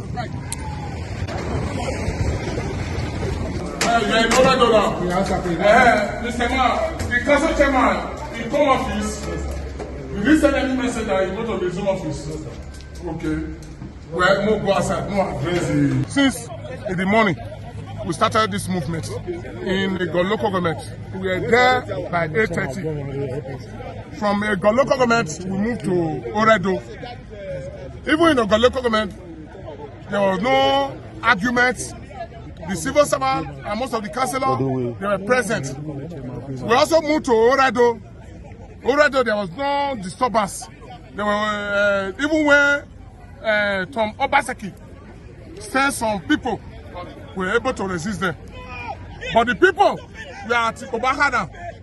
Eric sent us to fight us, and they come with weapons. And my people resist them and say, look at my cloth. You understand? Look at my cloth. What Eric said people to do. But Obaka have become a notorious zone. I want to appeal to the governor of Edo State. Sir, and what they are doing to our people. If House of Assembly suspend 18 local government, and we are here, we go out to tell them, because we're not a year one, that they tell the correct them. Why would they want to use weapons? And I fought them, they fought me like this. They throw my clothes. You can see the policemen, they are here with arms. They want one of them said they want to disarm the DPO because the man doesn't want to kill. They want to cry out to the governor of Edo State, should not take this thing blackly with the APC. They say they want to intimidate APC. They say they want to intimidate APC. Yeah. That the Shema boys that he should walk out, everybody should leave the store. And they went with my money and my food. No problem. This is Oredo. We are here to wait for Tom Obaseki. We gather the information that he said is mobilizing to come and resume office again. This is the second time we are coming. We are waiting for him. Let it come. To come and receive what he deserves. Since he said he doesn't want to obey the government order, we are waiting for him. Men march. Arrest police. I'm grateful to God that God has crowned my year with his goodness. This is Shegun Olowo Okere. We're just leaving Kirikiri. It's finally out of the correctional center. Thank you so much for the... Okay, for some of you that maybe you don't understand this particular video, this is the same guy where they put for prison, make it die with T-foul. Where they sentenced to death, make it foul. So he's finally out. So that's why they're celebrating right now. So listen to this. Goodness. This is Shegun Olowo Kere. We're just leaving Kirikiri. It's finally out of the correctional center. Thank you so much for the love that we get. Thank you so much for the support. Shegun is a very good guy. The testimony even at the correctional center was amazing. I'm glad that he's out now for good. Thank you everyone that supported us. Thank you to everyone that helped us, to the governor and then to Governor Ademola Adeleke. We are grateful. Everybody, we are grateful to God. Thank you. You'll be seeing him, but for now, no interviews, no nothing. We are just going to help me on how to make him better, give him job, give him gifts, give him whatever you want to give to him. You know me, I will send you his parents' contact so you could help him. We just want him to be a better person and to be useful for the societies, to be useful for Nigeria and Africa, the whole world at large. We just want him to become a better person. He has very good testimonies from the facility that he's a very good person. In fact, some of them were crying that he was leaving them, but thank God he's finally out. We are out of Kirikiri. We are grateful to God. Thank you, everyone. I'll be updating you more and more on it. We just want to say thank you. Just say thank you. Thank you, everybody. Thank you so much. I really appreciate it. God bless you all. Ẹ padà sọ́dún ayọ̀. Ẹ padà sọ́dún ayọ̀. Mo bá yín yọ̀. Mo bá yín yọ̀. Mo bá yín yọ̀. Ẹ kò ní. Ṣé wọ́n ti kó báàgì yìí sínú ìṣòro àná? Ẹ ṣe máa. Ẹ máa mo ṣẹ̀ṣẹ̀ wá lọ́wọ́ fídíò yẹn, ó wá dàbí ẹni gbogbo nǹkan tí mo sọ pátá. Mo sọ sọ́lọ́run lọ́rùn, mo lè dúpẹ́ ní kọ́. This is very emotional. Trust me. This man spent 10 years in prison and he was waiting to die. You know, I want to thank all Nigerians again. This is one of the reasons why my big brother, Dele Farotimi, was crying yesterday. Now, because you spoke, Nigeria could not happen to me. Yes. Because you spoke. Now, because Nigerians reacted when this girl, this lady here, interviewed the parents of this man, Nigerians reacted straight away. Then the governor responded by saying, no, not under my watch. Now he's out. He's a free man. Just because you reacted. Please don't put yourself in the category of those that normally say, nah, good for him. He not consign me. Nah, good for him. He not consign me. No. See, he's out now. This man would have been wasted. After 10 years. This man spent 10 years in prison. 10 years, 10 good years. Because he foul. Foul. And a judge sentenced him to die by hanging. Foul. What the Nigerian government needs to do now, or Governor Adeleke needs to do, is to investigate that judge and investigate the police officers that they stole the foul from. Because there must be one kind of connection between the judge and the police officer, you know, that makes them to decided to waste his life. Because you spoke, this guy, his life was saved. I thought I should bring that to your screen. I would like us to quickly move on. Listen to this. Just Senate and former governor of Akwa Ibom State, Senator Godswill Akpabio, don't talk say the mandate where the governor of Edo State, Senator Mahdi Shehu, get now divinely ordained by God to bring relief and development to Edo State. Akpabio talked this one on Saturday when he received Governor Okpegolo for his house for Uyo, Akwa Ibom State. In talk say now God choose Okpegolo to win the election and say now this time God send them to rewrite the story of Edo State and put them on the right path for growth. A cost to talk say Governor Okpegolo now person wey not sabi plenty talk but they full of action. Say Edo people not make mistake for choosing Ram. Say Governor Okpegolo get the heart of the common man and he believe say in leadership go bring development and transformation to Edo State. Akpabio come also praise the bold step where Governor Okpegolo don't take since he enter office. Say the 1 month when he don't dey governor, he don't give Edo people hope I'm sure them say this government is serious to bring progress to the state. Oga Akpabio constitute salute to Edo people for choosing the APC for the September 2024 governorship election, say aligning Edo State with federal government go bring plenty good things for the state and the South-South region. Kosti talk say the region don't dey stronger for the national level and say now then get better voice for negotiation. Akpabio come also predict say the APC go still win more elections for the South-South region, say with the current political setup, APC they ready to carry more states join them and say this one go change the development story of the region for better. The fact that the Edo State is one of the states in the South-South particularly, and first of all, before Niger Delta, and as far as I'm concerned, this is predominantly a minority status area in Nigeria. I'm talking about our zone. So there is always need for us to link up with the center.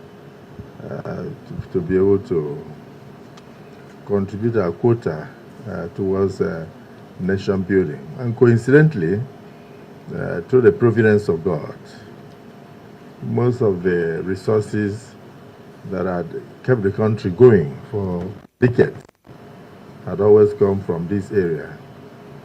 But in terms of representation at the national level, we were always found wanting.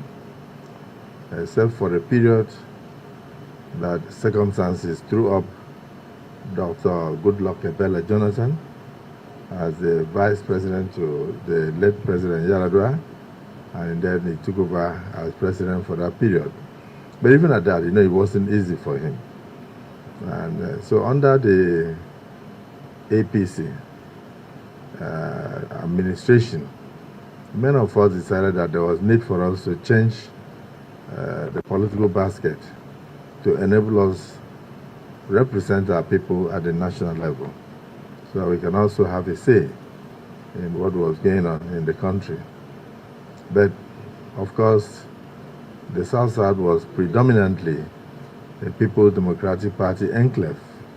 So even when I met that strong movement, I won't call it defection, I call it movement, which was confirmed judicially. A lot of people asked me why, and I told them they will need to take our people from the South-South region to the center. So APC was already in Edo. It's only Cross River State that was later added to the APC fold. But due to political miscalculation on the part of the then governor, Obaseki, and some intractable disagreements with stakeholders in the Edo political arena, the government house in Edo was handed over free of charge to the People's Democratic Party. So, like the Oba of Benin, His Royal Majesty, Oba Otokwe, will always say that he took Akpagomisa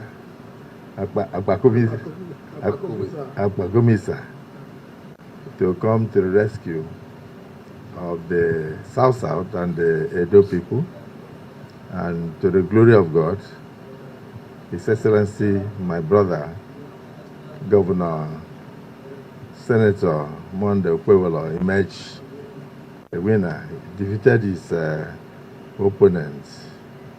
I don't want to mention his name, but I think they used to call him Godado. So my very good friend, coincidentally a lawyer, and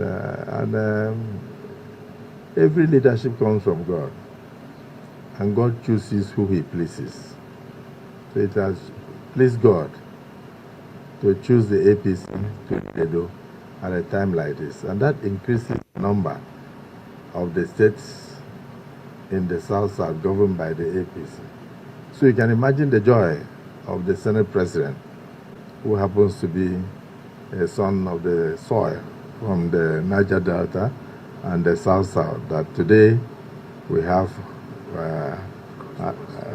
Cross River State as an APC state, and we have Edo as an APC state.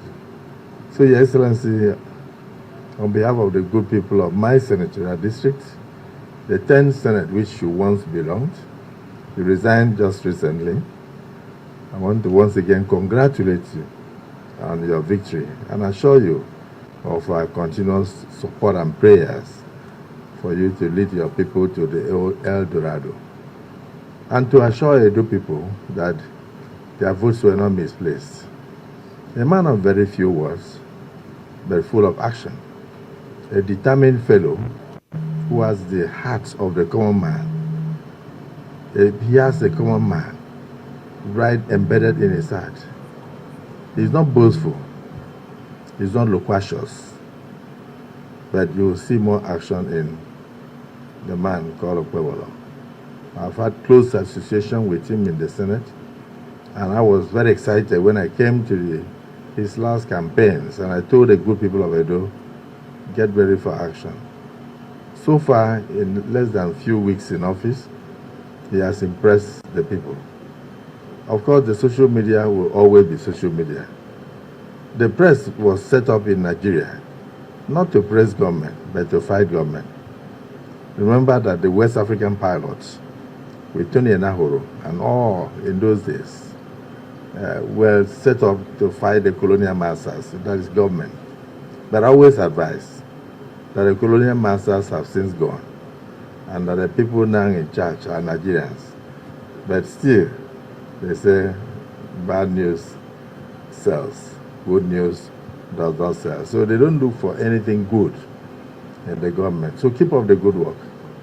And at the end, you will stencil your name in the annals of Edo history by the time you are through. And thank you for this visit. It's such a beautiful thing that we should share love, share visitations, share compliments, share gifts in the month of Christmas, where Christ so loved the world that he gave his only begotten Son to die in order to redeem and to liberate humanity. I thank you for coming.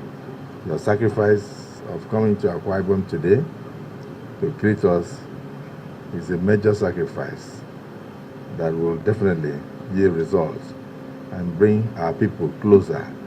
And also, I believe strongly by the next election, your guess is as good as mine. I believe that more states will join the APC fold. That's my prediction. I might be right, but I know I'm not wrong.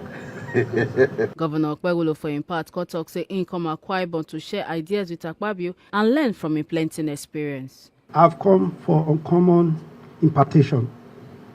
If you see the development strive in Akwa Ibom, I've come to learn from him.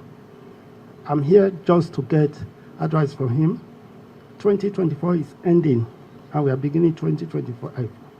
By the grace of God, my coming here is to get that impartation for 2025. Amen. So I've come, and he has advised me. Make una not forget, say, as we see him, now so we did talk up. Now so it be.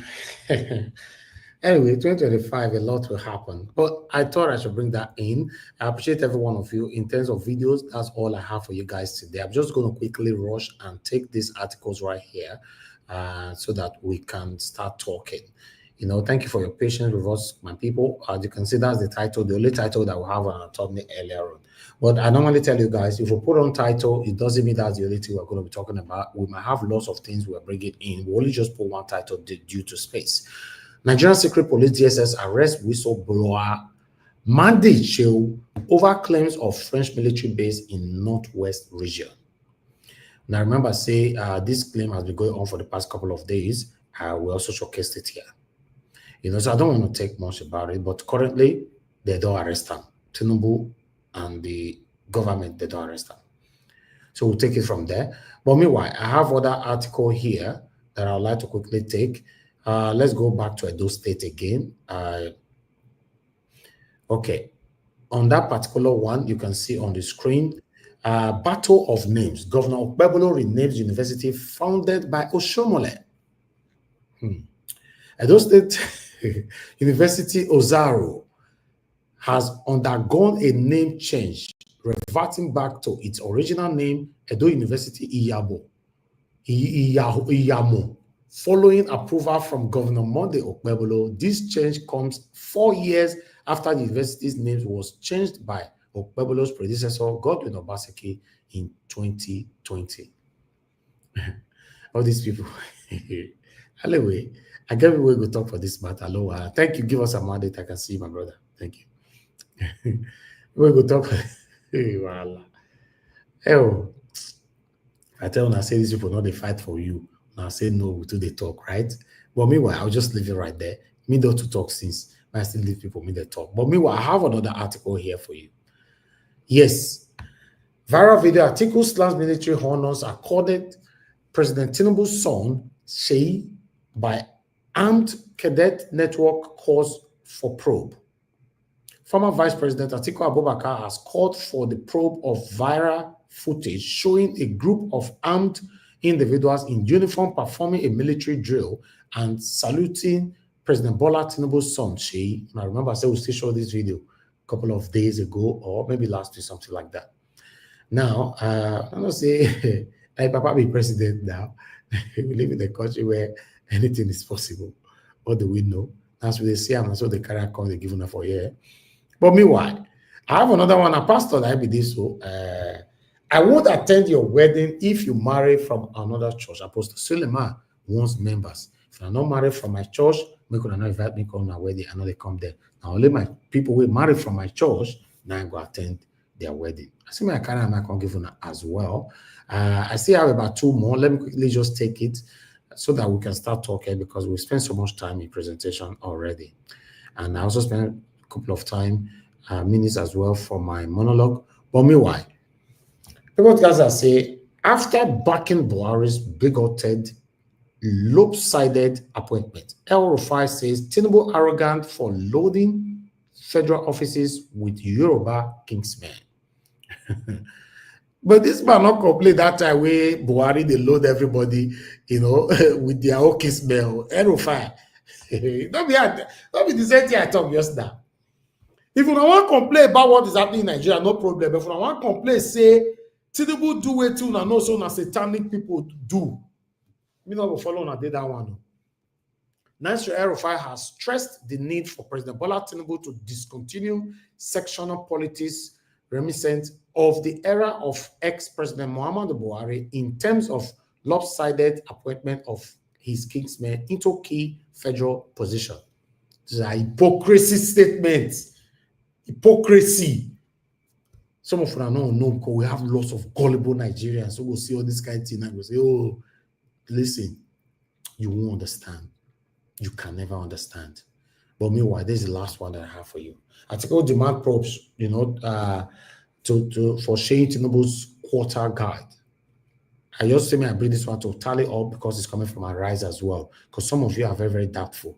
So, okay, what did it happen? Or especially when it's Sowore's platform, Sarah reporters that say, no, Sowore not like this. No. So that's why we sometimes they try to balance them. As so they see them, so they bring and come. The top one can talk now, be our own. Our presentation, anything we showcase on the platform, not be us. We bring them. Then now we want to start to the talk. So anything we showcase, not tell us for showcase them or for not showcase them. Because say not your papa, if you for not showcase them, because say not be your papa. Hey, thank you, Nigeria, for showcasing. I'm not part of that. Good morning, good afternoon, good evening to every one of you. I'm done with my job. Let me listen to our wonderful people so that we take it from here. The first person on the panel is Madam Rita again. Madam Rita, thank you very much, for joining us this evening. Good evening to you. I would like you to talk to nobody. Don't buy me coffee today anyway. I'm not gonna click on it unless I buy me coffee. Yes, who they call me? Thank you very much. I thought I was the second person. Anyway. No, the first person don't vanish. Anyway, good afternoon, Mr. Since she be the first, but she give us black soup before she started to talk. A black soup that she's always selfish with. This woman I've never sent black soup to me, never ever. She get her selected people when she go to give black soup, not before me. I give black soup. Because Amanda, this woman don't send you black soup before. She never. She go tell me say, I owe black soup. Where you want PM now? Christmas don't come, don't go. Then I can't see it. We go to see you. We wash with our 2 eyes. My dear brother, don't worry. What you see? Yes. I get you. Who is that? Is that Mr. Elvis? Hey, I didn't teach you how to speak Benin now. You're teaching me. I'm learning. I'm a good learner. Don't mosa. Give us our Monday. Good evening, sir. Madam Patricia, good evening. My lovely one with diaspora, Obota Koye. I love you very much. And everyone in the comment section, I want to say Kinsio Geraki, Doris Simeon, Bella Naomi, everybody, everybody, Johnson Emmanuel. I don't know if Irene Finance is there. Everybody who's listening from home. And then those of you who are supporting this channel and sharing, God bless you. I want to say first that I wish Debbie, I call her Debbie in my mind, in my head, a speedy recovery. And I'm believing that she's going to be okay. I'm believing she's going to be okay. In the mighty name of Yeshua. Okay, where do we start today? It's a whole lot. It's a whole lot to talk about. Oh, I see Mr. Lewis just joined. Mr. Lewis, good evening. Rather, good afternoon. Good afternoon. Merry Christmas and prosperous 2025. We're just a quarter to entering the last day of the 2024. And I think it's a moment of reflection. Well, I'm reflecting on a whole lot of things. Nigeria is also included in my reflections. And I just pray Nigeria gets better than 2024. I pray that, things that we hope for, positive things, of course, we hope for Nigeria would eventually show up. Show up. And prayer is not going to do it alone, not just prayers. That's my opinion anyways. I'm going to start with, okay, I think I'm just going to use my discussion. I'm going to start with Okpebolo's visit. Yeah, let me charity begins from home. Let me start from there. I think Okpebolo's visit is political. Yes, it is political. And that speaks volume based on what Akpabio says. Anytime, this is just my observation, anytime Akpabio opens his buccal cavity, he's always off for me. Always off. What do I mean by off? Of course, he goofed when he said, for Christ so loved the world. Hello, it's the Almighty God. The Almighty God loved this world that he gave his only begotten son, who is Yeshua HaMashiach, to sacrifice his life for us. Mr. Akpabio, this is how you messiahned in Wigwe's funeral. If sometimes this man is just, I'm trying to use a very nice word. That's why I said he's off. Anyways, based on what he was talking about, he said so many things, so many hidden messages, like, talking about the social media and the media as well, and trying to indirectly tell us that what we're doing, we're wasting our time because whatever it is that we're doing because of the money. And what I can see holistic in that visit is he just sent a message that the court case, the tribunal that Asra Godalo's team are going forward against INEC, perhaps against the APC too, is going to be an activity in futility, because he just told us that one of the aims of the APC from the man from Bodilon is to capture the South-South. The remaining two states in the South-South, somebody can correct me if I'm missing it, is Delta State and River State. Those are the two states that are not under APC. I don't know if there's another state, but I think it's just those two states. You can make the correction if I'm wrong, and I'll accept that. So he has basically just told us this is his aim. And Wike is going to be used to capture River State. That is my political permutations regarding that statement of, the South-South needs to come to the center. And this is what our aim is. Edo has joined. So he's trying to tell Asra Godalo, you're wasting your time, because anyway, I don't want to talk about that case now, maybe later in the show. And yes, and perhaps they want to discuss about what's going to happen in the states, and the influence of the judiciary. Let's not kid ourselves. Let's just say it is the way it is. So that visit was a political move. And Akpabio said something that he hoped to emulate Akpabio's development in Akwa Ibom. Mondo Okpebolo, please, sir. Fine, it's good to emulate something that's good, but the time Akpabio was governor was few light years behind. And now I think you should upgrade, not just saying you're just going to mirror what he did, but Edo State needs an upgrade of whatever good thing Akpabio did that you're emulating. And I hope it's just I hope it's the good part of Akpabio that you are emulating, because there's so many other parts that not so pleasant. That's my opinion anyways. And what else again? Okay, I want to mix Mahdi Shehu and the Northerners complaint. I'm just gonna put it aside. Still going back to Edo State. Is it Baroko, the guy who was speaking and complaining about when Eric Mariabe? I think this Baroko has a penchant of having his shirt torn, or him alleging that he was sniped, with some pallets. Because I remember the last time when during the election, when Okwebolo came to Edo State and there was this ruckus, and unfortunately, one serviceman went down. I think this same guy, I jog my memory, he was the one who also came, half clad, saying that showing us his body. He did the same thing now with the torn shirt. We're tired of all those kind of rhetorics. Whether it was true or it was staged, I don't know how come he's the only one. He's the only one amongst all those guys that had his shirt torn. I was expecting to see every other person, with something similar, or like, a scar or something. So it's all these gimmicks.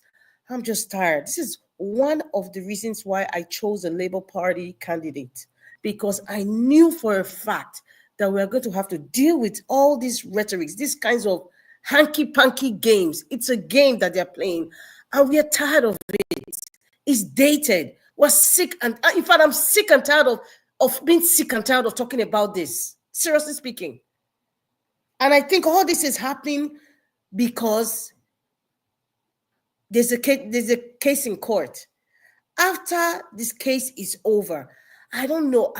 It's not a question of whether I'm wrong or right. I know for a fact that all these gimmicks that we see every other day, with the likes of this Baroko guy and all that ones coming on social media. I mean, what the where in heaven's name are we at? What the hell? You're using cane? Like, for Christ's sake, what happened to all the police officers? If the governor wants to exercise his powers, barricade all the local government, and headquarters, you do that. Don't use thugs. Are these people so obviously they're jobless? Why want to be using cane? Where are we? For crying out loud. What is this? If you want to barricade this local government chairman from going to their office, please put the police officers, because you have powers to do that, Okwebolo, in case you don't know. When I see likes of these people coming out with cane, to flog who? Anyway, this is what Edo people signed up for. Like they say, I think Pastor Chris made that statement, and he said sometimes the people deserve who governs them. So if this is what if APC and PDP, because both of them are the same, because we saw these kinds of behavior in some aspects during the Governor Obaseki, we are seeing the same thing again. So, like I said, the people deserve who governs them, because these people, this is what they want. They didn't want to hear about Labour. They wanted APC and PDP. They all exchanged funds, and they were doing who's the best cheater. This is where we are today. I'm not even going to complain, because I'm saying the people, this is what they want. They love it. Nobody's talking about unity. One is carrying cane. Perhaps if I stand there now, somebody might even flog my enemy right now, because I just stood over there and said, "Who are you?" Because that is the name of this ruthless game. Year in, year out. Yeah, I'm just so done with that. And then lastly, I don't know how many minutes I have left, Mr. Elvis, because I know there are other people in the panel who wants to speak.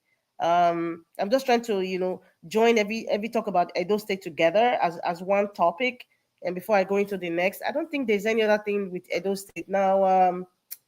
Rufai saying that Tinubu is arrogant for tribalizing appointments. Some people are just actually meant to be in a hole, in a hole, and or rather just in a cage, and just put them in the Atlantic Ocean. Some people are just meant to just be there, so that at least people who live in the land, who have some level of sanity, can just live in peace. because we're tired of this back and forth lying human beings coming to twist and lie and be pretentious. I was expecting, Erifai to talk about how Nigeria has been degraded in every aspect because of the decisions that his Fulani brother made while he was president for 8 years. I was listening to that video about, after, Nigeria was debt free and, how we became like, we're owing billions and billions of dollars, trillions of naira, both domestic and foreign debt. How did we get here? You could see Nigeria was progressing at some point, but it just went downhill. There was a nosedive in the economic growth when his brother. I expect Erifai to speak on that. I think, but sometimes these politicians, maybe they really think that, they're kind of out of touch with what is really happening, the modern world that we're in today. They forget that, there's records, there's videos. People have records of what happened during the Buhari administration. So if you are speaking now, do they really think in their very short-minded or myopic mind that people don't remember how Buhari's administration was? I just think people, they're just out of touch, or they just think people are so stupid. So making comments like this, okay, let us even start with the university. I remember this man was a former SGF, during the elections. He's from Adamawa State. I've forgotten his name right now. I was saying, why is it that every part of in the north, we have vice chancellors and chancellors of all the universities in the north, all Fulani men? Why? For so many years. But when it comes to election, they bring the Christian Northerners, the middle belt, and they say, oh, we the north. But when it comes to appointment, it goes to the Fulani man. Erifai, please, let's start with that first. Let's start with that. Let's start with why do we have chancellors and vice chancellors of northern universities, all Fulani? Let us start with that first. And you're talking about appointments. In fact, I think I'll just leave that with another person because it's just too much. Thank you, Mr. Elvis. I think let's not be like I'm taking time. Maybe the next segment I will have to speak to the other stuff. Thank you very much for being patient with me. Mr. Elvis is not there. Do I need to continue or the next person? I think it's Madam Patricia. I think you can take it away. I think, hello, good evening. Yeah, Madam Rita, thank you so much. Good evening, everyone. Please like and share. Good evening, Mommy Diaspora. Mr. Elvis, I hope you are there. I know he's there. Maybe he's busy with other stuff. Good evening to all the panelists present here. And those that have not come, please come and sign your register. Black Panther will not see yesterday. Mr. Jonathan, where you dey? Make you come. We dey wait for you. Mama Esho. So sign up. We are all of us, we are already here and it's happening here. So please let's press the like and share button again so that they will be notified. Thank you so much.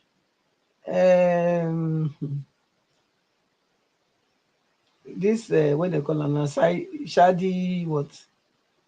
Shadi, the man they arrested is good now. I mean, it shouldn't just be only the common man that they will be arresting all the time. Even though they are saying, okay, fine, maybe they are just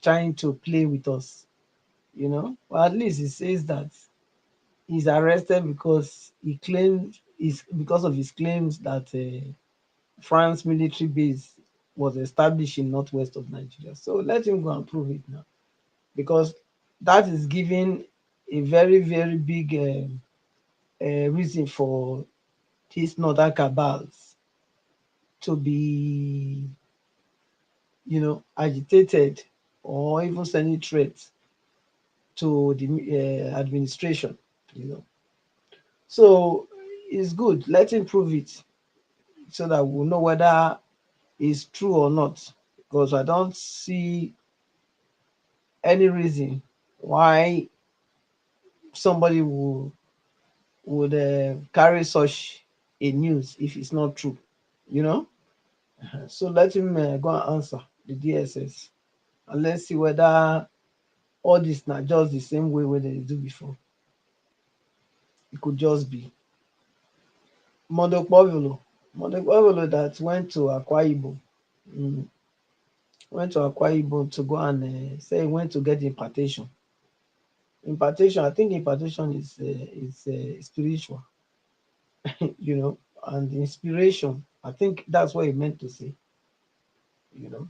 I think so, because impartation is more of a spiritual, you know, inclination, and not just because you went there to see, and you know, so you want you to inspire you, inspiration. Maybe I don't know, maybe anyway. Thank God he's there now. Like you said, Madarita, what is going to see over how many years now? Those ones that are dated now. So if he went there, you know, maybe that's not just what you want to say. Let's say, let me start to talk for him. Maybe he just wanted to like go and I don't know, have a rub of mind, because I don't think bringing the development in Akwa Ibom to Edo State now will change anything when the world has moved on from all those former you know, infrastructure, you know, or those technology that were used then. We need the latest things. I mean, somebody used to say that it's not the one that built the it's not somebody that built the house now that will build the latest house tomorrow, you know. So technology don't change now, so we not go take that one from you, Pueblo. If that's what you are going to bring, then please, you can contact us. Make we tell you what's in. It's better, you know, so that we don't start to go and bring things that are already outdated to the states. That's not what we want. We want to be top notch. We want to be, you know, in a world class development style. That's what we want. We don't want these outdated ones. So let's get that right. Yes. So now it's a lot of the woman that the boy that was what's it called, the guy that they almost want to hang, you know, like Mr. Ivy said, social media is the thing, is the in thing, you know, at the moment. All those mainstream media, Pastor Chris said they are lame stream medias. They are lame, you know. They don't have any voice anymore. They are dead, you know, because they are not truth speakers anymore. They don't speak truth to power anymore. So their presence doesn't matter anymore. People don't even listen to them anymore like that. You see, so mainstream media is what is. I mean, the social media is what is the in thing now, because they are bringing it as they see it. They are saying it as they heard it. So that is more accurate than all this one where they go, yeah, they'll fair go, you know, recook them, somebody go vet them and add something into it before they will now pass it out. So the world is tired of such lies, and the world has come to know that these ones they used to call themselves mainstream media, they are only liars. That's who they are. So truly and truly, if it wasn't for social media, this guy they for buy him. They for buy him, as they say, by hanging. They for do him. If it was left, if his destiny was left in the hand of his surviving destiny was left in the hand of these lamestream medias, I tell you, before people even know, you know, the guy for dog buy. But thank God for social media that indeed people picked it up from there and worked on it, and today he's a free man. Thank God. Imagine for foul. Foul. Foul. I think that story is not clear. The story is not clear. They need to really investigate. The police that it was said that the boy went to his house to rob. They need to investigate. They need to investigate what relationship, the police has. Because sometimes, you'll be surprised. You'll be surprised. Could just be that maybe this boy have a sister that was friend this policeman, and for one reason or the other, maybe the sister said no, she's not going to this relationship deeper than that, and it's okay, I will show you. Because look, the vendetta spirit is in them. Because who will, just imagine, who will, if you don't have a vendetta spirit, who will decide to carry somebody to court or even to prison, to cell, because of foul? Foul, and then later lock them up for, they were there for 10 years, and at the end, the judge, again, even a judge that was supposed to know better, that at least this guy has suffered enough now for foul, no, he still sentence the person again to hanging. So I mean, by the time they investigate this whole matter, it will be more than what we are seeing on the surface. It will be more than that. I think it's that vendetta spirit, or that spirit that I'm Lord, I can do and undo, I'm all Alpha and Omega. I've arrived at my highest place of authority and nobody can challenge me. The same one we saw with Babalola and Farotimi, Dele Farotimi. It's the same thing. We saw with that lawmaker who said he will make him to disappear, nothing will happen. It's the same thing. It's the same thing that is playing out. It's the same thing. And until the whole system is overhauled, nothing will change. And for me, I know that definitely what I'm seeing now, if it continues like this, I think everybody will be happy. Because what I'm seeing with Tinubu, I said it before, I say if Tinubu comes, if he change, if he can do what I believe it will be right for Nigeria, which is restructure the country, regional, give them state police, the what they call them, local government autonomy, which he already did now, and then his tax reform, and then the regional governments. Everybody should control themselves. Have your own soldier, have your own army, have your own navy, have your own police. With that, you will create job for your people now. You will create job for your people. Look, make we just tell ourselves the truth, honestly. Okay? Make we tell ourselves the truth. Where we have people that are not qualified ruling us. I don't know, I would want to use a word that somebody else used. People that are not qualified for the job, not meritocracy, but how will I put it? Is it psychophancy or whatever you want to call it? Who know man? Okay, look at even the system of employment, the way they employ people, not according to merit. It's according to who you know. They put people there according to who they look at. Even lowering the bar. Somebody said the other day there was no bar anymore because they removed it. No bar. no standard anymore. How can you tell me that? Just look at even the old structure. Even the WAEC, where they do WAEC, the passing mark. Look, I don't know. Could they not even know that that was a recipe for failure?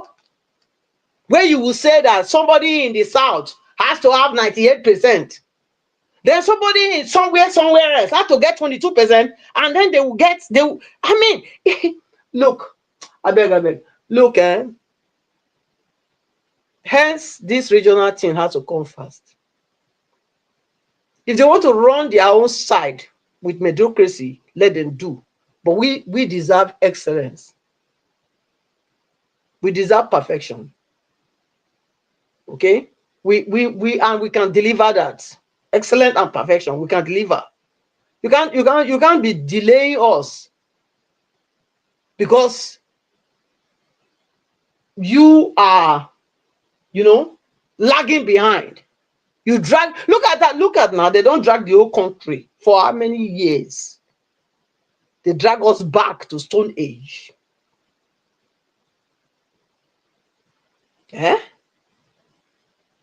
And my grandmother will say, if you know what, I come on for room, make a pass.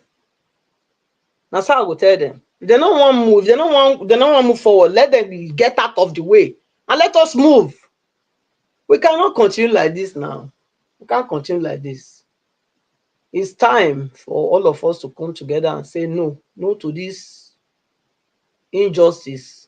It's injustice. It's unfair that we have qualified people. They will not use them. They will use the less qualified, and they drag the whole country to mud.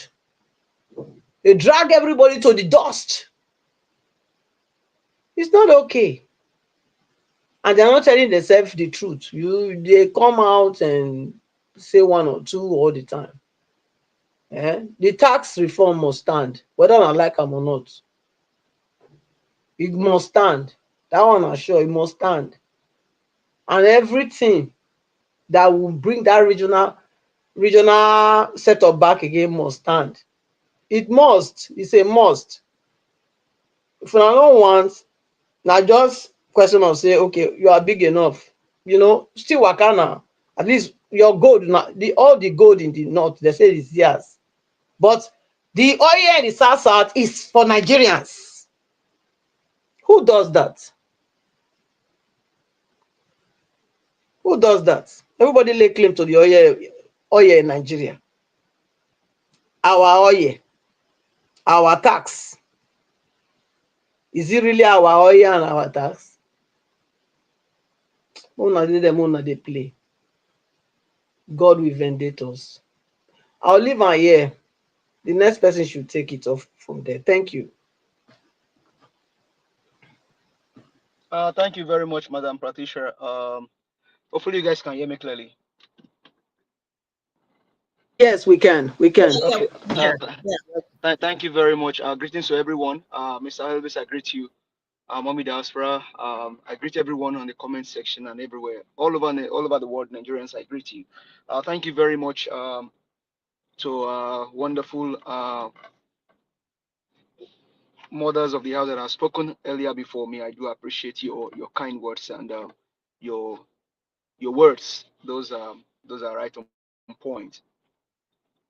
Well, I think if you look at what is happening, right, you may say that Monday Okpebholo is going to Akpabio and all that. I think for me, these guys, that's what they will do, and it's just to kind of probably look for a political support, or he wants to be politically correct. Madam Pasha, when you said earlier that impartation is more spiritual, inspiration also can also be spiritual, depending on what you're looking at it from. But I think regardless, whatever you may want to call it, whether impartation or inspiration, there is nothing good, nothing. There is nothing, absolute nothing to take from Akpabio, nothing. And if I say nothing, I mean nothing to take from a man like this. Akpabio, as it is today, has a criminal charge on him. NDDC. It's not allegedly. I mean, it's open. It's there. So I will not say because I want to be politically correct. I say allegedly. No, it's not allegedly. Akpabio stole from NDDC. They are still, that case did not see the light of day. How did he become the Senate president? And when he was a governor, what did he do? So for me, these guys they will continue to do this that you are doing to Nigerians because Nigerians have not been able to ask questions with respect to their country. The day Nigerians start answering questions and then do what we have been told to do here, visit them in their various homes and ask them questions, you will see that these guys, they will tell us the truth. Other than that, these guys, they don't forget about it. It's just to go do some political jabbering. You went to Akpabio to go do what? Hey, Oga, was that the reason why the SN agenda came to light? Let me greet you. SN, I greet you now. SN people, I greet you. Is that the reason for the SN agenda and the likes of them? Maybe that's the reason why. But one thing is, I will still go back to until we ask questions and hold these guys accountable or responsible for what they have done to Nigeria, nothing is going to change. Before the election in Edo State, we also heard the cry of the people and things like that. Now they say this guy, oh, he knows his people. He meant well for his people. Who knows his own people and shut down their local government? Chase out their local government chairman. The last time I checked, local government is the most closest government to the people, because that's where the word government starts from. But Okpewolo came now and said, "Oh, Edo, you don't need local government chairman." He shut them down. He don't even put. He didn't even do it in a proper manner. He did it in a Agbero style manner, holding cane to flog somebody's father. Duly elected people. What a nonsense.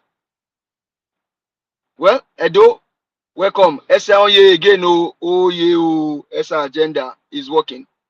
Whether Okpebolo is there or Aswa is there, either way, SR agenda is working.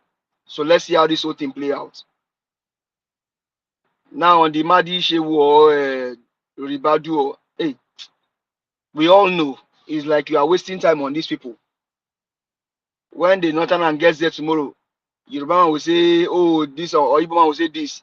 My only pain is that we have a viable candidate, a man that stands tall with character and integrity, but the Nigerian state, the evil concocted Nigerian state, like my elder brother Dele Farotimi will call it, that we all are victim of, concocted and said, oh, they wanted a criminal drug baron to be their president.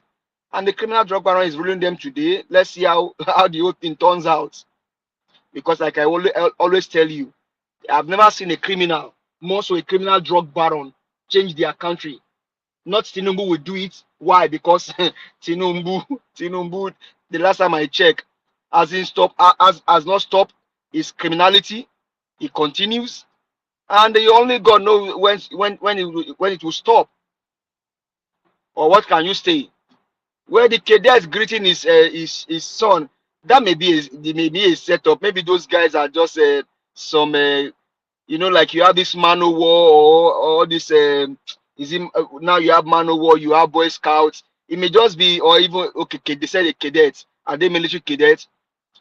I think for me, these are also waste of time. Whatever they want to do, let them do. His father is the president now. That's what they will tell you. But Nigerians, what are you demanding from them? Are you able to hold them accountable for their evil acts that they have done to the country? Other than that, nothing. They will do it. They even shine it in your face. The question is, what are you going to do? They are daring you, Nigerians, and asking you, what can you do? Until we show them what we can do. At least Dele Farotimi, we saw the gallantness, the boldness. He was adopted, and after they released him, he still spoke. the evil Nigeria empire, the evil Nigerian concussion. And thank you, Madam Patricia, for referencing Babalola's name. His name will never go away. Why? Because he has done evil. He is evil himself. But what can you say? You are a lawyer, more so a practicing lawyer for how many decades? You now ask them to go and adopt a lawyer like you. The only thing that separates you is your let me not say nonsense son. Because we all know how you guys got your son in the first place. And Madam Lida will always tell us here how you guys are, how most of you, if not all of you, are in secret cults doing evil against the Nigerian masses, against Nigerian people.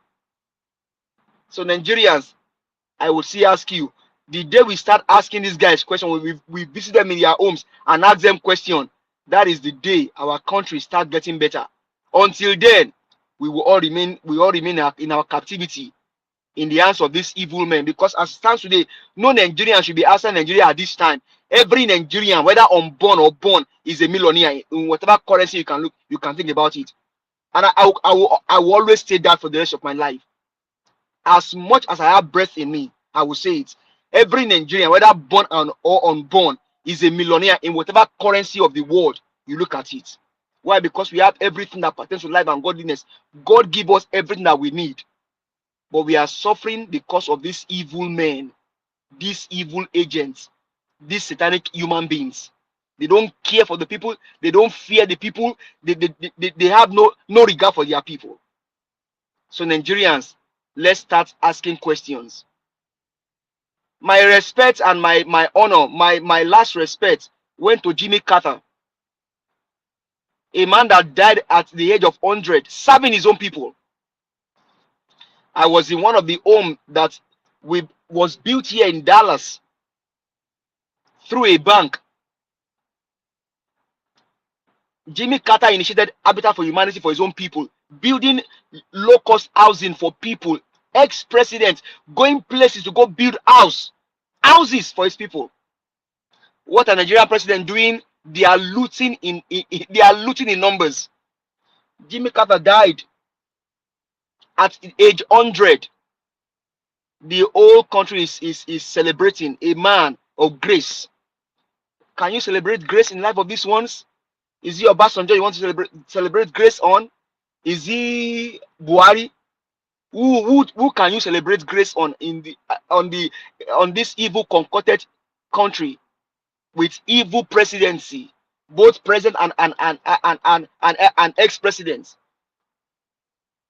Jimmy Carter, your legacy lives on. You taught humanity what it means to be truly human by giving back to your own people. At age 100, sir, I celebrate you. I'm proud to be an American and learning from your character. Hopefully, these evil men can learn and take clue from what you did for Americans. You are a man of grace. Your legacy live on. So Nigerians, arise. Ask these guys questions. Visit them. Both councillor, local government chairman, governors, senators. Visit them in their various homes. Ask them questions. Ask them questions. Ask them questions. Ask them questions. Is this how we'll continue in the coming year? Let's all arise and ask these men questions. Dele Faroti did his own by writing a book that showed the corruption in the judiciary system. It shows how corrupt, how evil the Nigerian judiciary system is. And some people will tell you that, oh, in that book, he was showing anger. He was hey, Oga, close your mouth. Zip it up. Zip it up. Zip it up. These men are evil. They are fab. They are fab. Is it Babalawo or Babalola or Babaloli? Whichever one comes first. These people are evil men. Evil people. Imagine in some state where in every household you have a professor, and in that state the state is as dirty, as ancient as anything. These men are evil. They don't mean well for their people. Let's ask questions. Until we do that, nothing changes. So I thank you very much for the time, Mr. Elvis. You've always done this 365 days in a year, non-stopping. Amen. You are another legacy or another role model or another man that emulates the life of a person like Jimmy Carter. Giving back to your own people. We celebrate you, Mr. Elvis. God bless you. Keeping this channel open, both on vacation and in vacation, off vacation, in Nigeria or in UK, whether you went to Afghanistan or Iraq, you are always on air. God bless you. Thank God you. bless you. Amen. God bless Amen. you. God bless God you too, bless my you. brother. I appreciate you give us a mandate, your submission. God bless you. Thank Mommy you. Diaspora, thank you very much. I have not seen you, but the day I see you, we need to celebrate. You need to be celebrated, Mommy Diaspora. But also know that I love you. Go through me, oh. You have to go through me to see Mommy Diaspora. Mother Rita, why is it that you're not talking about my mom? Hold on. I love you. I love you more than Madam. I love you more than Madam Rita, Madam Patricia, including Mr. Elvis. I am the only one that love you on this platform. Thank you very much. My own black sheep. My own black sheep. You will see my own black sheep. You sit on it. Don't worry. Thank you. Next person can take over. Thank you, my brother. I appreciate you. God will bless you. I really do appreciate that. Thanks so much for your kind words. As usual, it's a collective effort here. Like I normally they talk only one person cannot do it. You can see that guy that was in prison for 14 years. You know, it was because of my voice, your voice, our voice. That's why the pressure was put upon them to release him on time. If not, that guy would have been quiet today. So yes, it's always a collective effort. Let's continue to put our head together, to speak together, to see how we can do our part for Nigeria to be better in our time. Thank you very much, my brother. I appreciate you. I appreciate every one of you. Peggy Modi, thank you very much for the super chat. God bless you. I'm very, very grateful. Mother Bella Naomi, thank you very much for the super chat as well. I'm very, very grateful. May God bless you all. May your pocket never, ever run dry. Thank you so much, my people. Yes, the next person that needs to speak to us right now is Sir Louis. Sir Louis, it's good to have you on the show. Thank you very much, sir. Good evening to you and Happy New Year to you in advance. It's just a few hours away. Thanks for joining us, sir. Please talk to us. All right. Good afternoon, everyone. I'm going to be very brief. Good afternoon and Happy New Year to everyone here.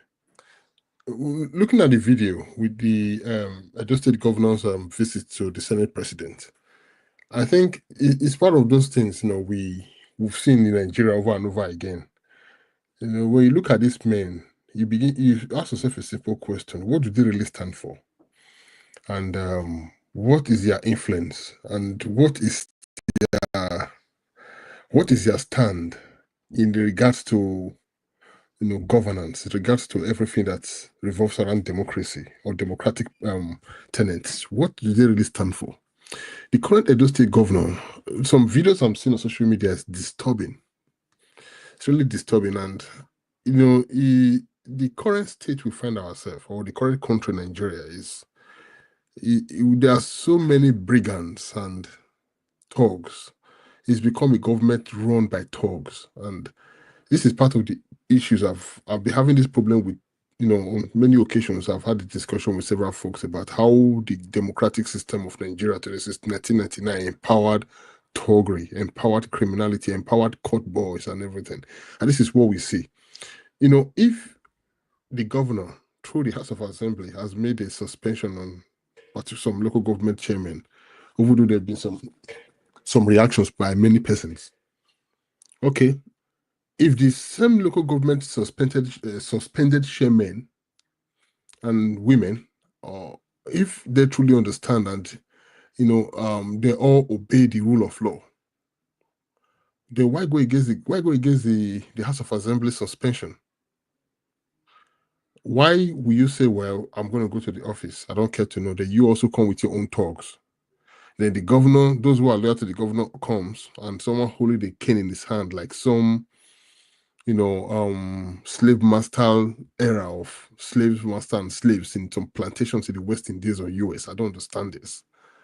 And then you're saying, well, I'm going to the Rodeo local government house. This is a local government. It's your chairman in the office. They say, no, that we are going there. I think I'll come back. My nephew is here. Please, I'll come back. Let someone else come in because it's cry for something. Please, pardon me. Thank you.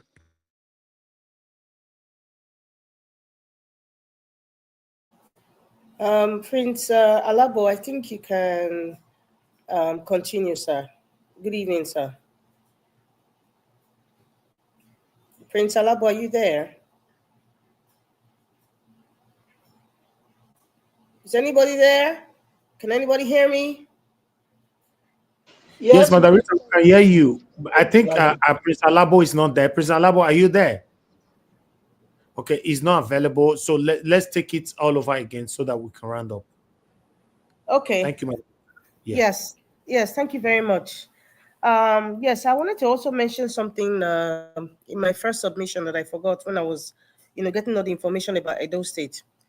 The change of name from Uzaye, and Mr. Elvis, you couldn't pronounce Uzaye. I know the Esako people here were like, what's he saying? University of Uzaye to Abu Esako University, something to do with Uzaye, but he changed it to Adam Soshomole's hometown, the name. I would say that for me personally, I don't really care. He can even change it to Monday University. I don't really care. If whatever it takes to run that university is working, that's fine by me. Changing the name is all the same political gimmicks, the same game that they're playing. The same way when Masaki was going through his second term, he made sure he used all his enthusiasm, his energy, his psychology to wipe away every legacy of Adam Soshomole. It is not allegedly. We all saw it. If in case you didn't see it, I say it. So that's why I say it's not allegedly. So in the same way, deja vu moment we're experiencing now, where we have Mondo Pueblo, I know for sure one of the agenda is to kind of, I know Mr. Evie said we shouldn't use that word, but it's to kind of remove every legacy or tarnish whatever legacy that Obaseki claimed that he made in Edo State, is to remove it and make it very obsolete. So you see, at the end of the day, they are all playing games back and forth. You see, what's the reason why I said I wanted Labour Party? We have seen, and I'm happy all these things are happening, because sometimes we really need to reason out the box. We need to reason beyond tribe, beyond sectionalism, and look at the temperature, look at the mindset of the people. In other words, for you to change it, you have to change what they are used to. If Labour Party if Olumide Akpata had been governor today, we will not see the likes of this Baroko guy or people from the other party complaining back and forth. We will not see these rhetorics that we're seeing today. Everybody will enter our house. That is the truth. So many more is coming. Is what they chose. Is what they chose. And going back to Mahdi Shehu now, Mahdi Shehu is not a trusted person. That's for one. Two, the fact that he kind of made himself the whistleblower. I mean, this is not the first time he's doing something like this about the foreign military base in the north. I think Mahdi Shehu, you see this whistleblowing you're doing, gather your caliphate and all the people that you want to gather in the northern part of Nigeria, because, I mean, that is where all this problem. Gather all that information and share it to your people and see how you people can fix your region. Because this same Mahdi Shehu is the one that came during the campaign for Peter Obi to accuse Peter Obi's son of being Biafra, accuse Peter Obi of being Biafra, also accuse Peter Obi's son of shouting that, yes, they're supporting IPOB. This same Mahdi Shehu, this same guy. This is the same guy. There's a video. He was going to court. He was being tried for something. He wore fake braces for the neck. He didn't know he was being videoed. From the time he got to the court, he wore the braces, pretended like he couldn't stand. As soon as he came back to the room, he started removing all those gadgets he was wearing and was praying. He was praying. What kind of character is that? What kind of character is Mahdi Shehu? That is his reputation. I'm not interested in whatever he has to say about the French military base in the northern region. It's Nigeria, yes. It's the entire country, yes. But if the French military base, you know, if the man from Bodilon, which you, the northern people, selected, you made a deal with him, thinking that, oh, he's going to do things for us. You guys thought you were cheating Peter Obi. You thought you were cheating, because it's always about the northern interest. And I don't blame you guys, because we're not a nation. Everybody sees themselves as northerners, southerners, easterners, or westerners. So let us not play that. I don't play with the game of being blind about tribe or section. You have to, we are saying it out now. It's just going full blown. So let's just continue in that trajectory. That's who Mahdi Shehu is. Now, the northern man, the former army guy that came out to talk about, Tinubu's political trajectory and what he's doing, placement of people from the southwest, or rather, not even southwest, now his Lagos boys in position. Buhari was doing the same thing. You people thought you were doing Peter Obi, you thought you were doing the Igbos. So why are you people complaining now? You're crying wolf, wolf. I'm not even supporting what he's doing, but the country has been sectionalized. The country has been sectionalized a long time. We just do it we've been doing it in a very subtle and quiet way. But Buhari amplified it and made it full-blown, unapologetically. Everybody's seeing it, so everybody's talking about it. Why are they coming up now? This same man, I forgot his name, Mokolo, I've forgotten his name now. I expected this enthusiasm he's showing now. I don't know, maybe he had videos that maybe I'm not aware of, that he was playing consistently when Buhari was president, complaining about the marginalization, the obvious tribal sectionalization in appointments. I expected him to come out and say that. Mahdi Shehu Fulani? Maybe he's Fulani. I won't be surprised if he is. That former army guy complaining now, maybe he's Fulani, or maybe it's Hausa, I don't know. But see, the psyche of the North is kind of controlled by their religion, predominantly Muslims. And that is the truth. And that is what binds all of them together. Yes, that's what binds all of them together. But they don't still understand that the mental laziness, the mental control in which their religion has subjugated them to is also buying them. Not even like mentally, physically buying them, destroying their legacy.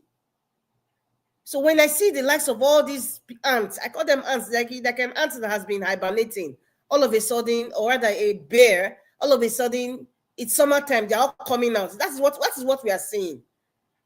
And we're just quiet. Even with the tax bill, I would say, because the country is not stable now, for you to increase taxes, it will seem like it's not fair. It will seem like it's an action that is done at the wrong time. Yes, because there's a lot of suffering. There's a lot of, this country is not even stabilized. We don't even have systems that can, government system that can also, help people in alleviating this poverty or kind of cushioning the poverty just a little bit. We don't have anything like that in Nigeria. So if you're taxing or increasing, who are you taxing? Is it the market woman that is selling fish in the market? Or the one that is selling cola nuts? Or the one that is selling orange? If you want to adjust this tax bill, I think they should be specific to corporations. Yes, major corporations. People, CEO, bank CEOs, all the executive of banks who are making humongous money, all the executives of foreign companies. I think that is where this tax bill should should kind of be focusing on for now. For now, that is my opinion. So anyway, it is what it is. Unfortunately, this is what we are faced with in Nigeria. And for the young man that was, is it Shegun, that's his name, that was released from jail in Osun State, the one that they claimed that he stole a chicken. What reflected in my mind is there's a lot of people there's a lot of Shegun, just like what Dele Farotimi was saying, there's a lot of Shegun who are still in Kirikiri prison or in all the prisons in Nigeria. There's a lot, some of them are just there, maybe they fought with their spouse. They've been there for like 10, 15 years. It also goes down to the judiciary. What are they doing? The Chief Justice of every state in Nigeria, go to the prisons, see what is going on. Everybody's in their office, in their AC, or probably vacationing somewhere in the Maldives. They don't care. Obviously, many people are not doing their job. You can't just be in prison for over 10 years, first, and they're claiming that you stole a chicken, and then you're sentenced to death. I think we need to see more of that backstory. Yeah, we need to see the judge, the police involved. In fact, the real story itself, and why would the judge sentence somebody to death just because he stole, a chicken? I think there are laws surrounding when you should be sentenced to death. I'm not a lawyer, but I mean, I think it's an eye for an eye. If you committed even treason and all those things, is capital punishment. But it shouldn't go away. There's a lot of Sheguns. Perhaps many parents now should go on social media in every state. If you have a child, if you know somebody that has been in jail for so long and they ought not to be there, they haven't even gone. Some of them are just awaiting trial. They've been there for more than 5 years, just awaiting trial. Perhaps the social media age now, that is the only way for them to get freedom. And I want to tell you guys something. When somebody has stayed to that length of time in jail, when that person comes out, I am talking about this from somebody that I know that went through this. And the person is almost similar to the case of this Mr. Shegun. When they come out of jail, after staying there for so long, 10, 15 years, they cannot start eating food the way both you and I eat food. There's a process because the stomach is not the same as your stomach. They have to go for medical checkup, complete checkup, because a lot of them have contacted a lot of things while in the Nigerian Kirikiri or prisons. It's a lot. It's a lot for you to now acclimatize with the environment again. Psychologically, they feel isolated still. They don't feel part of the society. There's still stigmatization attached to it. So if anybody who understands this process knows that this person needs something to live up to be able to, something to look up to be able to mingle again back into the society, they need clothes. They need now to not adjust themselves to the society that they've left for over 10 years. It's not the same. The temperature of the society is different. There's a whole lot that goes along with somebody who has been incarcerated for years, confined to just one compound for years. It's a lot. I just pray that, God be with this Mr. Shegun, and I pray that those people who have been incarcerated unfairly, who have been jailed unjustly, Nigerians should start thinking deep into it. And every family that you have a family member who has been there and went through something like what Shegun went through, please, they need to start speaking out. They need to start going to social media now. Perhaps things will start changing. Social media was made for Nigeria. I said it. The internet was made for Nigeria. The awareness right now is beyond what these wicked entities, they still don't understand that social media has taken over the entire world. God bless you. I think the next person should speak. Mr. Elvis, thank you very much for this opportunity. I don't know if I missed any other topic, but yeah, I'll stop here for now. Thank you. Mr. Elvis, I know you are yes, there. I'm here. That's fine, Mother Patricia. Just go ahead. Then after you come to give us a mandate. Thank you, ma'am. Okay. Yes, Madam Rita, I just want to bring your attention to the fact that the tax bill, there's a trench mark as to who to pay what, and those people that you mentioned, they are not in that net gap or what net range. They are not in the nets of the people that will pay tax. I think it was above 800 to 5 million something. So then, yeah, I listened to a lot of experts concerning the tax bill, and I think it will benefit the poor, to my own understanding. with the analysis that each of them has made. It's like the poor will be, accelerated from paying any tax at the moment. Yes. So it's only those people that are receiving millions and millions that will pay. For now, I don't know whether later they will now, widen the gap or widen the net to bring everybody in. Probably when everybody is more buoyant, when they are able to do that, maybe. So, but for now, the way it stands, it looks as though it's only those people that are really making a lot of money that will pay. So, hence, for me, I think it should go. The only thing, like Mr. Jonathan mentioned here, which also other experts have said, was that we're talking about the administration of the tax collected, and that we're gonna get a third party to do that. I think I am against that as well. We have competent hands in Nigeria to do that. So the agencies, Nigerian agencies, should be able to administer that. We don't need a third party to do that for us. That's where I will leave that. Yes.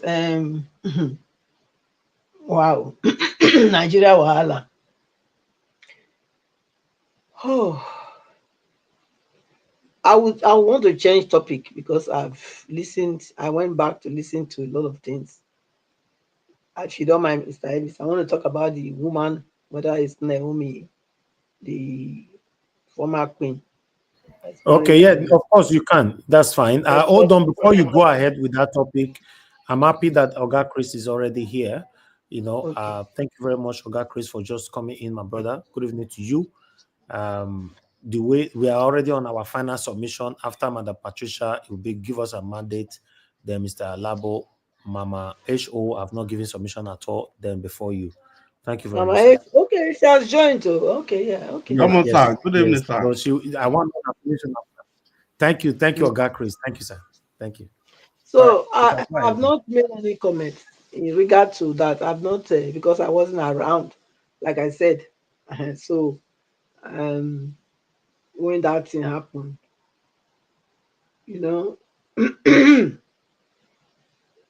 okay, that's when they arrested her, actually, because I think I gave my condolence that day that this tragedy happened. Yes, to the people that lost their loved ones and the whole thing.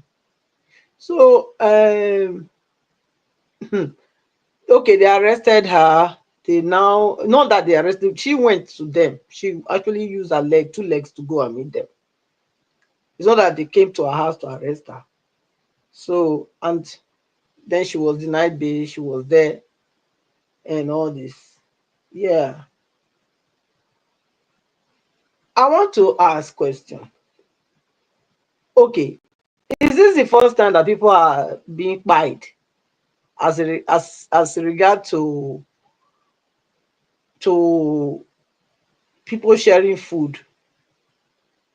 It's not the first time now. If my memory serves me right, the custom in Lagos, I think it was early last year, if my memory serves me right, where they were sharing pallet, they were sharing food. They said they seized rice, and then those rice they want to give it out. Some people died at that time. Some people died. Sorry, Mr. Evans. Some people died that time now. Do we know? Were they arraigned? Did they arrest those customs that allowed that stampede to happen there too? They didn't. I didn't know. I didn't hear anything about that too. I didn't hear anything about that. So why is this one different? Why is this one different? In fact, the customs did not even use their own money to buy the things. It was goods that they seized from Nigerians that maybe probably they didn't want to bribe them, and they now confiscated their goods from them. Because yes, I'm very stubborn. I don't like giving bribe. It doesn't matter how much I will lost. I can walk away from the things. It's something to give you that money. You want to take it, just take it and go. It could be like that. Because in that regard, I'm stubborn. I'm very stubborn. In that regard, maybe they seize this thing illegally from other people because people refuse to give them money. Okay, then they now decide that they want to now give it to Nigerians. And people bite. These are even officers that will assume they know what to do. Do you understand? You will assume at officers that officers know what to do when it comes to crowd management. You will assume that. But even at that, they couldn't manage the crowd. And this kind of thing happened. Talk less these people, this lady, and whosoever the other place, I think it was a mosque that they organized the thing. So I think the fact that they have singled her out to use her as a scapegoat, that's the same thing we are fighting against. That's the same thing that Rotimi, Rotimi has been fighting against. It's the same thing. Nigeria just happened to her. In the verge of trying to do good, it was turned around against her. Yes, I know that, yes, surely it's not right that she organized something like that and there was no proper measure put in place to manage the crowd. I know. But at the same time, I think since it wasn't deliberate, they would have granted that bail, allow her to be bailed, and let her go and prepare to answer to the whatever the allegation or the crime. And it's not something that was done deliberately. So, and it's not like maybe it was her first time. If it was her first time, now we could have been reading many minutes to it. It's something that they say she does every year. Yeah. And then I was hearing that they said order from above detained her. Excuse me. This is the thing we are talking about now. This injustice, this criminality must stop. It's unfair. It's very, very unfair. Sorry about that. That somebody else, some group of people will do some certain things. They will be let go. They will be, they will turn the blue. They will turn their face away from it. Why others will do, another group will do the same thing. Everybody will be on them, trying to bring them to justice. Whereas there's nothing that they have done that the other group did not do that is not the same. So these are the things that we are talking about here, and we continue to talk about it until we see a change, or the change that we all desire. We will not give up. We'll continue hammering on it, because nobody is more Nigerian than any Nigerian. Nobody is more Nigerian than any Nigerian. So if we say yes, we are Nigerians, everybody own the country together. And nobody should be treated differently from the other. As long as it pertains the law, we must allow the law to work.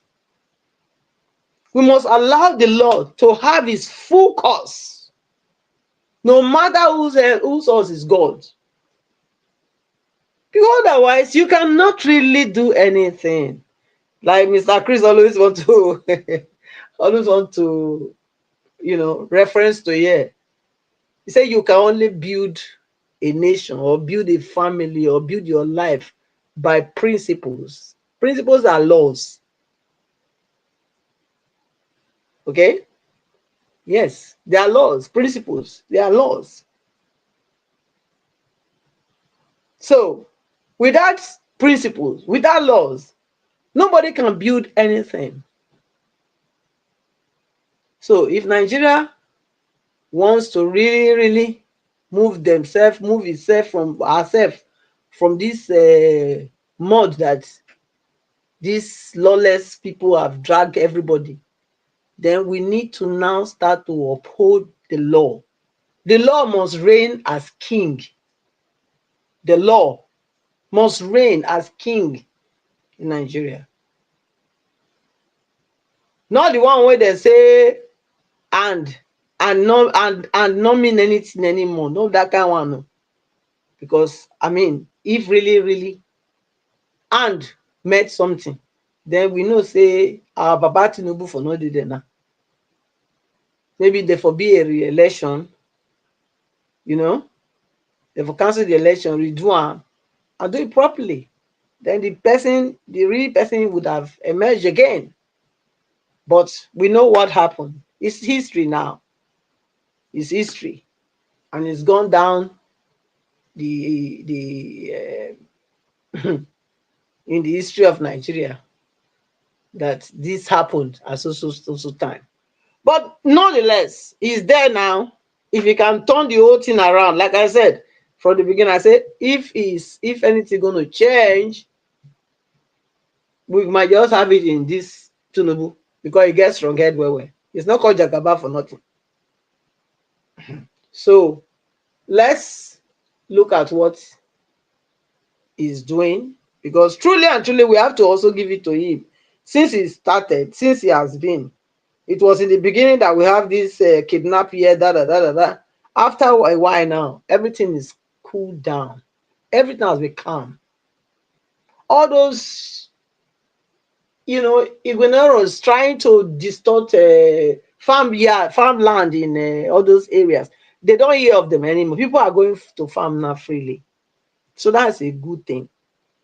So let's see. Let's before what we say, we will pray for her here. People will want to chop you raw, But I will say we need to pray for her because there's nothing that God cannot do. If we believe, say God dey heaven, then we have to believe that He's able to turn the heart of a man to do good. He said the heart of a man is in the hands of the Lord. He turns it wherever He wants. Okay? But you know that He said if you ask anything, He said whatever you lose, whatever you bind here in earth shall be bound by your Father in heaven. Whatever you lose here on earth shall be loosed by your Father in heaven. So if we can have a very wrong person, it depends on how Madam Patricia, please round up in 1 minute. Thank you, ma'am. Okay. No, what I'm trying to say is that we have to, start to appreciate the fact that things are changing gradually. And let us also start to pray that what He has started, this good trajectory that we are seeing, that it should continue, that it should not be distracted. And that those forces that are trying to bring Him down, not to fulfill these things, that these good things that I want to do for the country and for the Nigerians, that those forces, they all shall be cut off from Him. That's all I'm asking. So thank you, Mr. Elvis.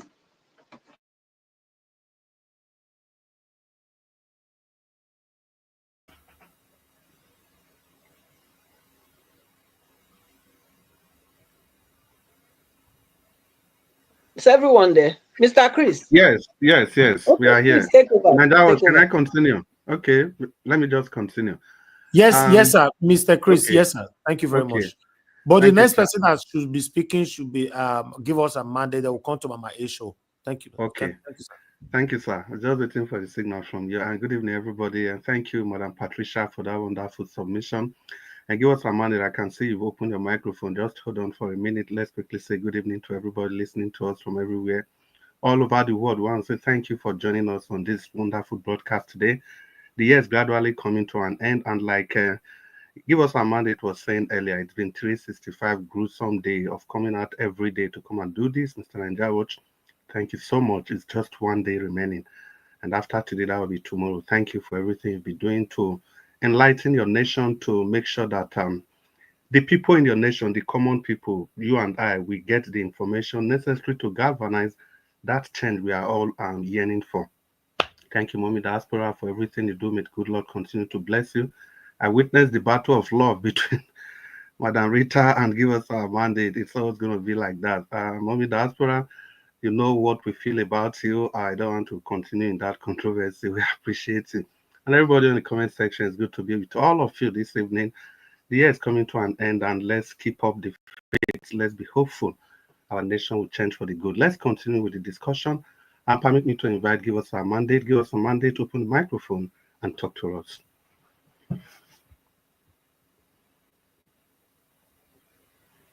Give us our mandate. We can't hear you. Give us our mandate. I believe his network is bad. Let's just move on. Mama Esho, please. Thank you. Okay. Give us our mandate. We'll come to you shortly. Mama Esho, it's good to have you on the broadcast. The year is coming to an end, and so talk to us. Can we still salvage the nation, Mama Esho? Good evening. And happy last Monday of year 2000 to everyone.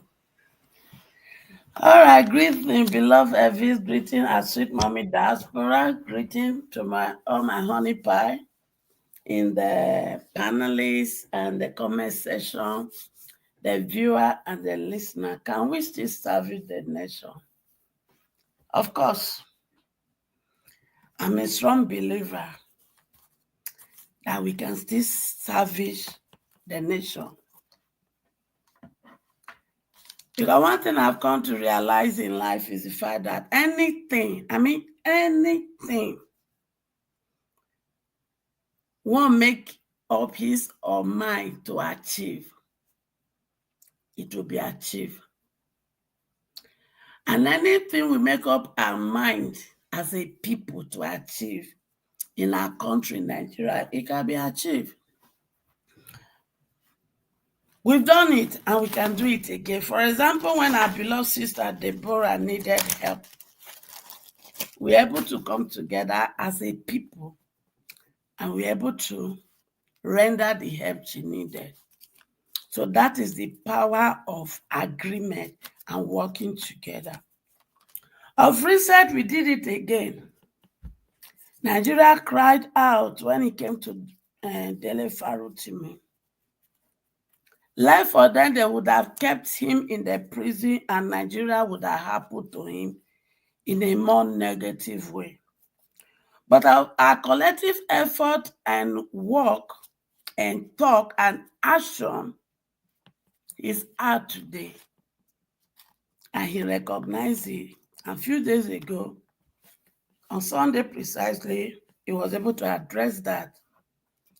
And in his address, he made us to understand that with collective effort that brought him out of the lockup, if we can put that together and put aside the opium of religion and tribe they've put in the camp of the oppressed that has caused division in our cycle that has made us not to work together. If only we can put it aside the way we put it aside when he came to his own case, that he is 100% sure we can rescue ourselves from the hands of the oppressors, from the hands of the monster. So that and many other that has happened. For example, our voice was raised loud over the issue of a child. He was a child because he was not yet 18 when it happened. For an accusation of stealing fowl and eggs that landed him by penalty. When we put up our voice together and we say, no, that can't happen, when the issue came to the social media, we can see what that has done. It has helped to twist the hands of the government to do the needful. And that young chap and other, which make them about 53, are out free today. So what does that say to us? What did I conclude from that? My conclusion from that, based on the question you asked, is that our country can be redeemed and we can begin to reposition it for progress. We can begin to rebuild it for a better Nigeria for our old age and a better Nigeria for our younger generation and generation unborn.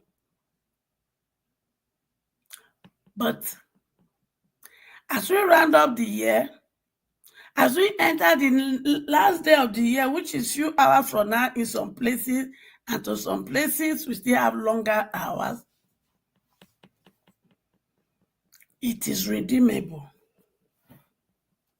But the question to us is that, are we tired and really tired of suffering, of pain, of agony, of inhumanity that these oppressors has made us to be?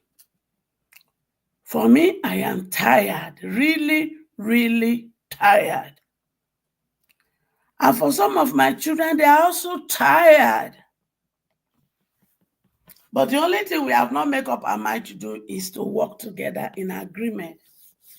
And as we round up, as we enter into the new year, let us begin to prepare our mindset. And let us leave this battle of fighting for one group or the other. Let's use the energy to work together and rescue ourselves. While we are preparing for this rescue, I want to also use this opportunity to appeal to every well-meaning Nigeria that you have the capability, you have the willpower, and you also have good heart to begin to prepare yourself for 2027. We have a lot of offices to occupy.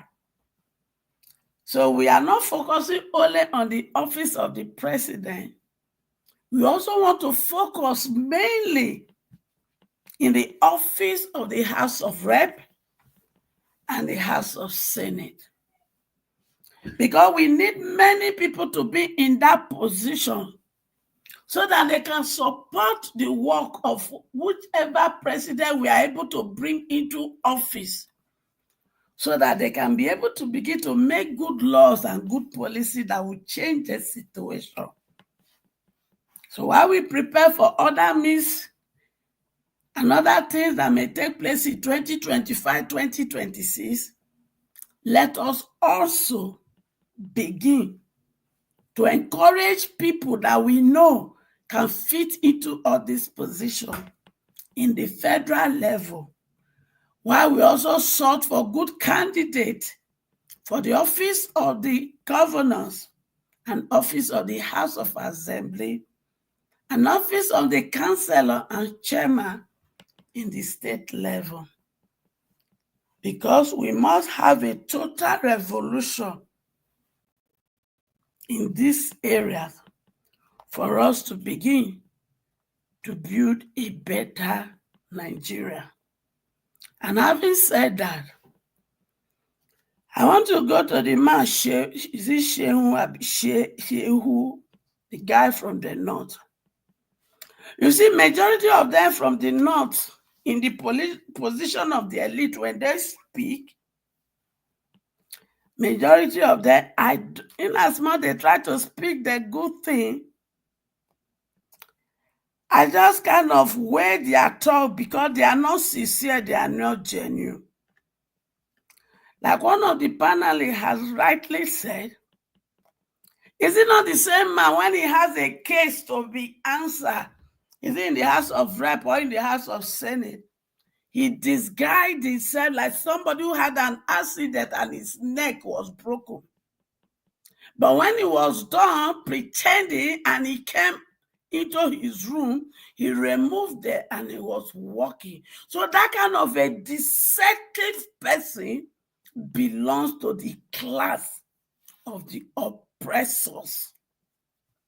So I do not care what he's trying to stand for today, because what he's trying to stand for today, it is because it is not beneficiary to his caucus of the oppressors in the north. That is why they are speaking. They are not speaking because of the oppressed in that population. No. Neither are they speaking because of the oppressed in the southern region. No. They are only speaking because it's not beneficiary to them. And people like that, I have no regard for them. I don't pity what they suffer, because they are reaping what they have sown. And anyone from the north or south that has put my children in this perpetual pain will eat their cake, and they will never have it. So, senior boyfriend, deal with them. Senior boyfriend, Tiff Tunumbu, on behalf of my children, I said deal with them, because all of you are birds of the same feather. So begin to flock together. Having said that, once again, happy last Monday of the year, and God bless us. Thank you. Yeah, Mama Hecho, God bless you too. Thank you for that submission. Yeah, I think I will completely agree with you in almost everything you said on the submission. And from the beginning, when you said that you believe Nigeria will get it right, of course, and that's why we are here today, every day. And at the end, you talked about this this man, Mahdi Shehu. I completely agree with you also. And it's not just only him. If you look at these clusters of Nikompus in the north, they only talk when it affects the north. I've challenged everybody here. What Dele Farutimi just went through, can we bring out any voices from the north that spoke up apart from Shehu Sani? No, they are not always there. They just want to have power at every point in time. And give us our mandates. And I can see your microphone is still open. If you are still there, talk to us. If you are not there, so I will just continue the broadcast. Okay. Can you hear me, sir? Yeah, it's good to have you give us our mandates. Happy second to the last day of the year. Give us our mandate. It's Cass. Talk to us. No more, sir. No more, sir. Don't know, my brother. Talk to us. Only that the chicken you sent to me ran away, so I don't know how I'm going to sit in that situation. So you can decide to send me another chicken for you since the one you sent for Christmas ran away. Thank you. Well, I think for me, Nigeria is redeemable, yes. But are Nigerians ready to redeem Nigeria from the hands of these criminals?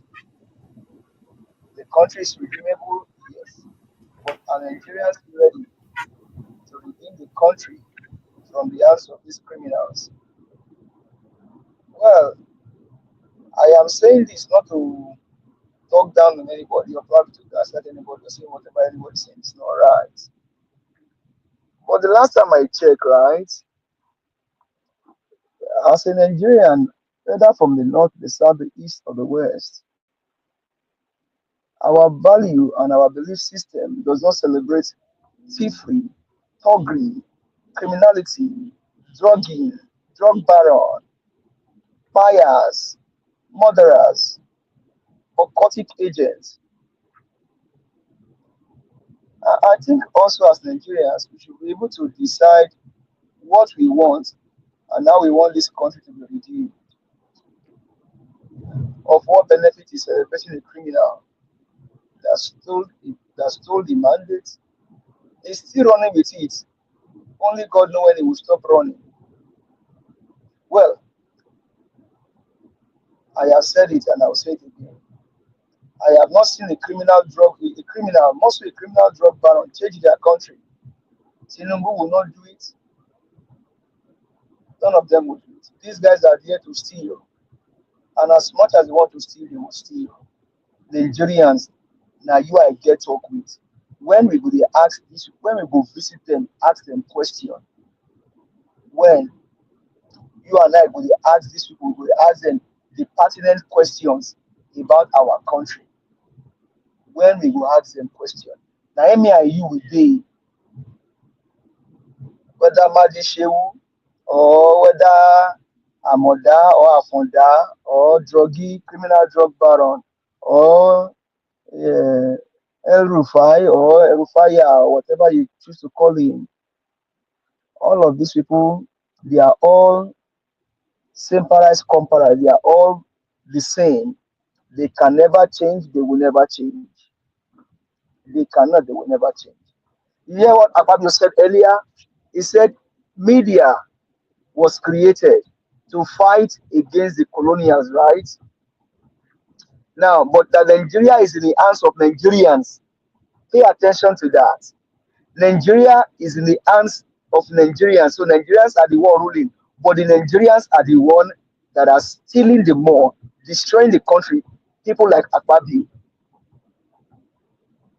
He said it, and I quote, the media during Tony Enaoro was created to fight against the colonial masters, but that now Nigeria is in the hands of Nigerians, and the Nigerians are the one destroying Nigeria. Why? Because they are stealing and destroying the country, not caring for their own people.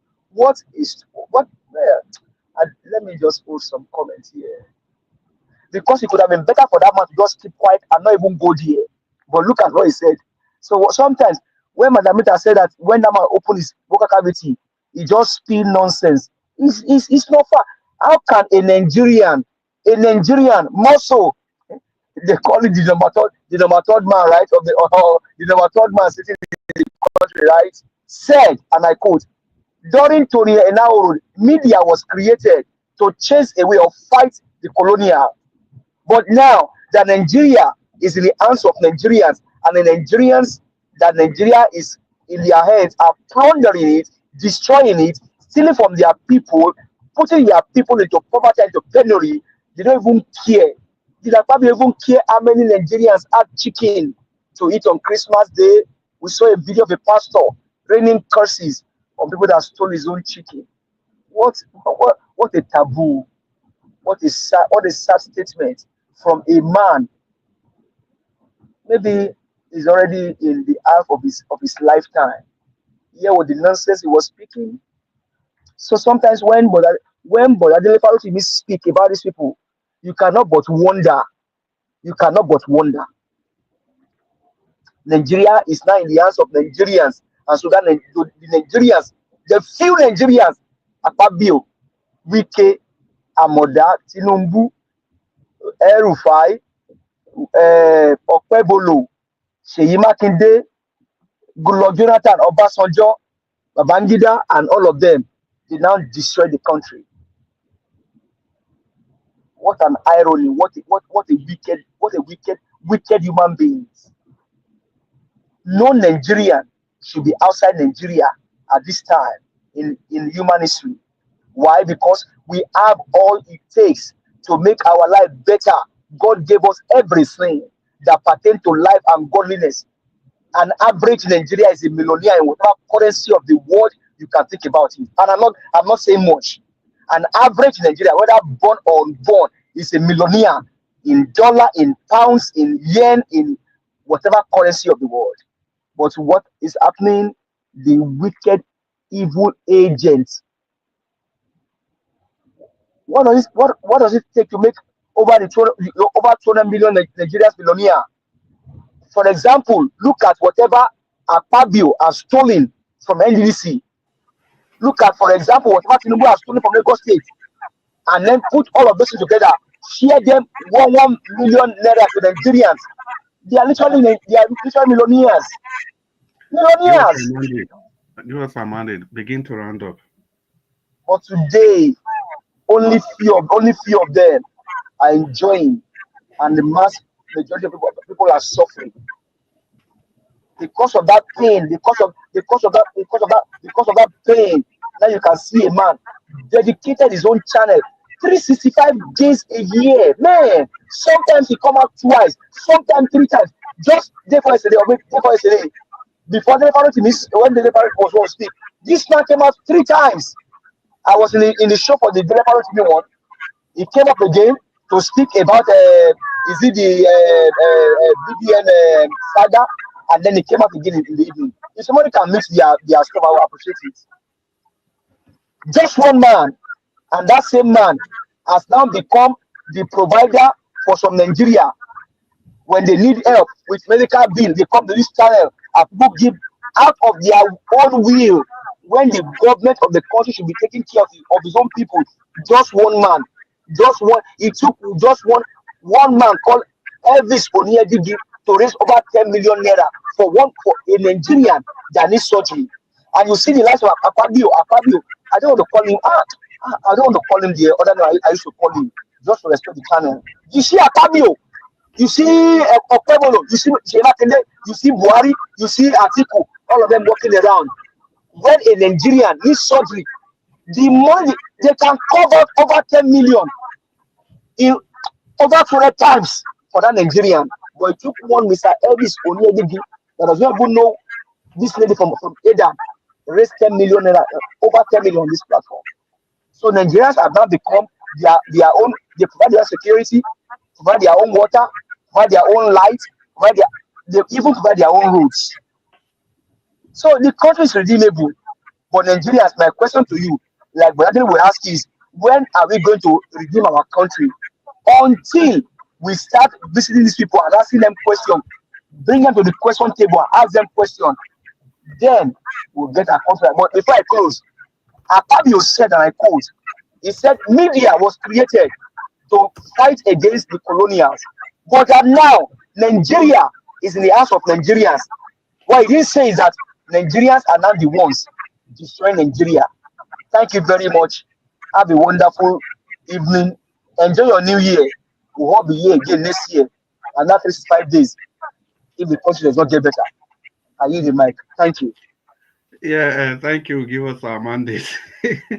Enjoy your evening. Like Tinubu say, enjoy your weekend. Yes, give us our mandate. I really like the fact that you called out these politicians. If one person in one evening can call for a donation to rescue the health of one of us, and the person was able to attract over 10 million naira at a sitting, then you tell me what these politicians are actually doing. So the only thing is that when we are calling Akpabio and co, I think the proper people to call out should be the governor of the state where that young lady comes from. The name of that governor, Abdullahi Audu Sule, the governor of Nasarawa State. Because the lady said she tried to approach some of these politicians and they refused. They just story. And Mr. Chris, that's why I told her that the last time I spoke here, right? That's why I told her that if she can come and tell us the audition she went through, and she has agreed to come and do it. And I think that she gets some comments. So let's wait for Deborah. I have called my own governor, today, and there's the one so let's wait for Deborah to come and tell her our own story. It will be good to hear from the office mouth. I'm waiting for that day. Thank you, sir. Yeah, thank you very much. Because the reason I've been very skeptical about that governor, when this idea of Alimanjeri school, when somebody raised it up with the governor on national television, and the effort that Ebele Jonathan tried to put in to ensure that Alimanjeris gets education, and how Buhari came and destroyed everything, that's governor, they were defending that, look, Alimanjeri is a normal Islamic thing, and moreover, he went through the Alimanjeri system. It's not as bad as people think. It's good. But that governor, lo and behold, he sent his son to the United States to study, and not to any Alimanjeri school. That's the kind of system, the feudal system, where you have to keep the poor in perpetuity and keep the rich in perpetuity, so that the poor will have the umbilical cord tied to the source of supply from the rich people, so that the poor, they will never have their say. They will never have their say. The rich will continue to dictate whatever they want to achieve through the poor, through the gathering, through the votes of the poor. And that brings me to the fact that I think everybody has contributed. Maybe I just have to add my voice quickly to the broadcast, and so that I can bring it to a final conclusion. You see, that was why when we, during the last election, when we decided to support Olumide Akpata, the Labour Party, or anything apart from PDP or APC, the issues were very clear. it was clear that the PDP and APC, they were from the same. It's just the people that left the PDP that went to the APC. So choosing somebody outside of this fold was very easy. And not just somebody, at least somebody that has a fair chance of winning, if not for anything. Apart from the PDP and the Labour and the APC, the only viable political party, viable in quotes, was the Labour Party. And His Excellency Peter Obi was also a member of the Labour Party. You can see what is playing out today. You can see that the PDP and the APC, they are not different. They are not different from each other. Look at the very first video Mr. Njawash played. You see what Edo State has degenerated to. Those people with whips. So what do they want to do? They are now the law enforcement agency. They want to enforce what law? Edo State law, our extant laws. Those are the people to implement the laws. When you have the police, the civil defense, and all other paramilitary outfits. The state governor could not contract any of these, but these people have taken it upon themselves to go and implement the law to ensure that the laws are complied with. And if you must know, the faces that you see, all of them there, they are not, none of them is imported from anywhere. No single person from that group is a new person. They've all been either in PDP or the APC. At a time, they've worked for the PDP. At another time, they work for the APC. It just depends on where the pendulum swings to. So that's why we say they are all Agberu, because I don't know how we define this Agberu. If they talk about Agberu, we want to talk about the APC. No. The PDP and the APC, the Agberu government, they are the people ruining the states. We had many alternatives in the state, but because of the way elections are conducted, because people are completely disenchanted, they know that if they vote, they are not going to get any reprieve. They are not going to get solutions to their votes. So that's why beyond 2023, which will be 2027, it scares me. It scares me that we are planning to go into that election without any major electoral reforms. Look at what they did in Ondo State. Despite the fact that the opposition, the other parties, they did all they could, they campaigned. But yet, what happened at the end of the day? The result was skillfully written to the extent that the opposition, I doubt if they have anything to take to court. It's only in Edo State that you can even see a semblance of evidence that you can take to court. In Imo State, the elections results were written days before elections were conducted. Mr. Chris, yeah. What they are doing is, now they know that Edo State was not well perfected, right? So as they move on, they continue their perfection of their evil. You see, that's the thing, give us our mandate. That theory could have had sway, but the problem was that there was Imo State before Edo State. And in Imo State, there was also no evidence, no iota of evidence to even challenge the election in court. That is the sad part. But in Edo State, I don't really know what happened, whether they got it all wrong, and at least people were able to evidence it everywhere. Now they moved to Ondo State. It was perfection, total perfection. So I don't know where we are going to with all this. Well, the point I'm just trying to make is that outside of the PDP and the APC, that is where you have a semblance of coolness, a semblance of calmness, a semblance of law and order. As long as you are dealing with the PDP and the APC, forget it, they are the same. These Agberu things, they are the same. Talking about Agberu, we are saying that these people, they are using wipe. Is it hot wipe to go and do what? To enforce law. Is it different from what the governor did? Look at the naming, the change of name of the university. That's completely Agberuic behavior. Now, Shomole built that university, named it in University of Edo State University, Yamo. That's where Shomole came from. And Obaseki came and moved the name to the next town. If you guys don't know, the names we are talking about, they are just one village from the other, Uzare and Yamo, walking distance. But because Obaseki wanted to spike Shomole, took that school to the next town, Uzare. For what's that for? What is that for? That is the yes. So now, 4 years ago, the name the school was renamed. Yeah. This year, the name has been changed. You don't even think about the consequences it's going to have on students. That is what I'm, you see, that is what I'm saying. I'm coming today, give us our mandate.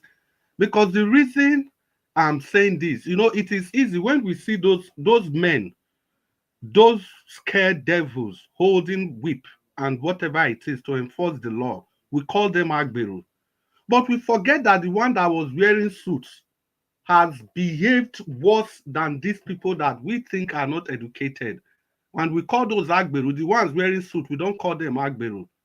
You just said the implication of the name. See, people graduating from that school, imagine you're applying to a university overseas or your transcript. This year, your transcript will be demonstrating one name. The other year, the letter associated with your transcript, first to Zare, next to Yamo. On what basis? It even boils down to the credibility of that institution. These are just thrown through. Why will a sitting governor go to that extent? How would the city governor be so petty to go to that extent, to be changing names like that? Institutions. That is why they are called institutions. They shouldn't pander to the whims and caprices of one man. That is why they are called institutions. Everything there should be sacred, sacred. Of course, the Agberu governors that we had, we never have none of that. And for God's sake, before Shomole named that, whatever it is, before he named it, before the university was named after the village he came from, it was through the House of Assembly. Of course, he influenced the people in the House of Assembly, but at least it passed through the House of Assembly, just like the way Tinubu is doing. But Obaseki came with his fiasco style, with how many people? 9 people sitting, 8 people sitting, and he didn't even care, he didn't bother.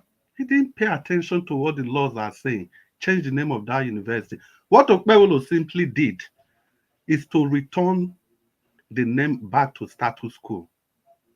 So I can see the papers are reporting that he is renaming. No, he didn't rename. He took the name back to what it was supposed to be before. That is what he did. Even Bender State University, later Ambusali University, when it was first, when they started it from the beginning, it was just like an offshoot of the University of Benin. Later Bensu, Bender State University. And Bruce Ali built that school and he started in his own local government. That's what all of them do. But how many years later, when Bruce Ali passed on and much later, the school was now named after him, after he's dead. But it is only in Nigeria that you name structures after people that are alive. How can you change the name of the university, then you built a labor house and named him after the same person? To be honest, I don't know how these people, how they do their own style of governance. And that brings me, talking about style of governance, Agberu style of governance, that brings me to this Shehu Mahdi man. You see this Mahdi, I really like the way everybody dealt with this man. I think people from the South, we are beginning to see these guys for who they are. And that is one reason in criticizing Tinubu, I tend to be very, very careful in the sense that now I can't, well, I don't know. I can't fall into the same trap twice, although I didn't fall into the first trap. You know, this is their style. They come, they tell you this is bad, this is bad, this is bad. You remove it, they put in their person, and at the end of the day, they turn their back against the whole of the nation. It's not the same thing they did with Jonathan. Now you want to do it with Tinubu. Thank God, Tinubu is ready for all of you. This Shehu man has been a monger of fake news. Fake news. I think people have elucidated when he went to, he had a case. That case was actually the Gandola case. Then he claimed he had so many information. He went to court. He was there with neck brace, on crutches, went to court. And when it was time for prayer, he didn't know that there were secret cameras where he was supposed to go and say his prayer. He removed all those things, did his ablution, prayed very well. And after finished praying, he wore everything. But sadly, that was aired on national television. It was aired on Tinubu station, the TVC. Yet the government of the day, of course, now Buhari people now, they did nothing about it. Nothing completely. But later, the same person turned against Buhari when he saw that Buhari was not going to implement the what was it called? Buhari was trying to throw the ticket open then, so that any person from the south could pick the ticket, because they just wanted the ticket to remain in the north. Also, is it the same person, Peter Obi? We remember said Peter Obi's son denigrated our national flag, and all those were complete rumors. And sadly, the mainstream media, they all ran away with that information. This same man, nothing has happened to him. Nothing. Nothing. Look at this French base. You want to tell me this man didn't know that video he circulated? It was a long, old, and dated video. But he still circulated that video because that's their style. Propaganda, half-truths, and outright lies. That's what they use in bringing the nation down. It is only, like I said, it is only when they feel uncomfortable, that's when they speak up. No matter what happens, if other regions are having problems, they don't simply give a crying hoot. It's not their business. And we almost wake up to that responsibility. Because that's why I keep saying, Tinubu, his style to be zero. The way he came to power, zero. Everything is zero. But let's look at the 3 things he has done. He's edging Nigeria gradually to that regional government that we've been craving for. And I was very happy when Tinubu said that as long as this tax bill is concerned, he's ready to break head. That is how a president talks. Because he appears to be the only leader that can look at these people eyeball to eyeball and do what he's supposed to do. This is restructuring by piecemeal. And for now, I may not support Tinubu as a person, but the policies he's bringing, they are all exciting me to a large extent. At least there's a paradigm shift from what we used to know. He's giving it to them. Look at the people that are talking, El-Rufai, Bala Mohammed, all of them. If you see these people crying, that is when you know that a leader is doing the right thing. That is what I've come to realize. Anytime you see them crying, anytime you know that that person in power is taking the nation, is taking power from the leaders back to the people. Because that's exactly what this task tends to do. Taking power. And now we begin to see that population they talk about, where does it lie? We begin to see all of them. So this Mahdi Shehu, nobody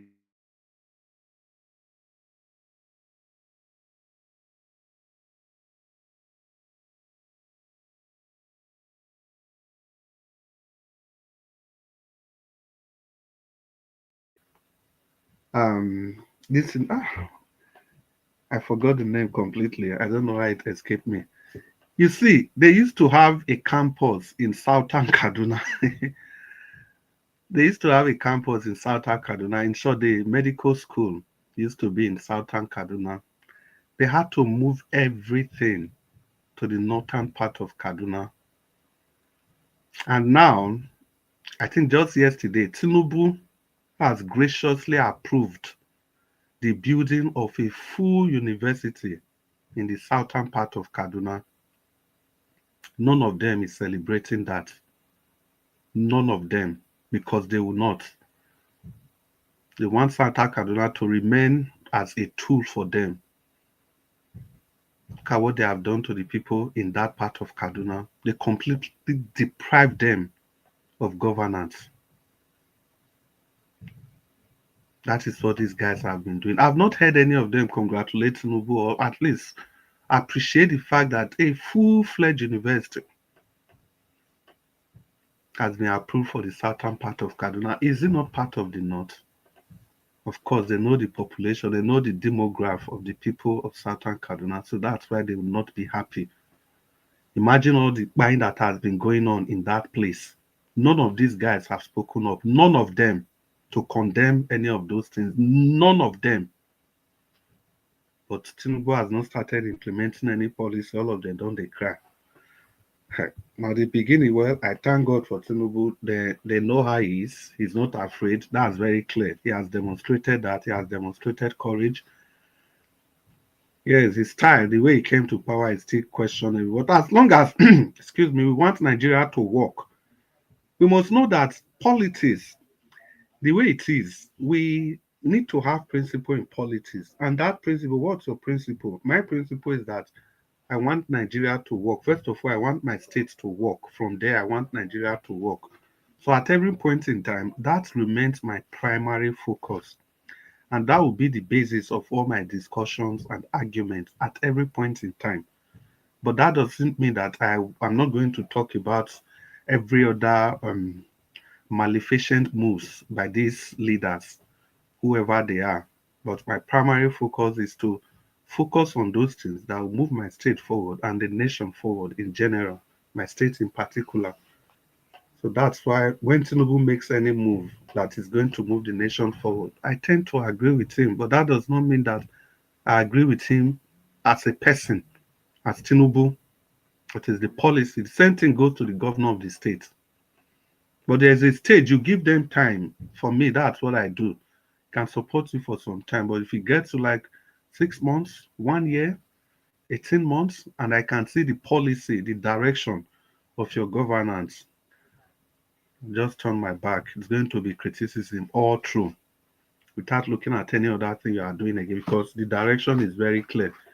Look at what Mommy Diaspora just wrote on the screen. It has been there since, and I said I was going to conclude with that because that's where I started my discussion from. Let me quote Mommy Diaspora. Apparently, let's not forget Nnamdi Kanu is still in prison. We can come together and speak more louder for him.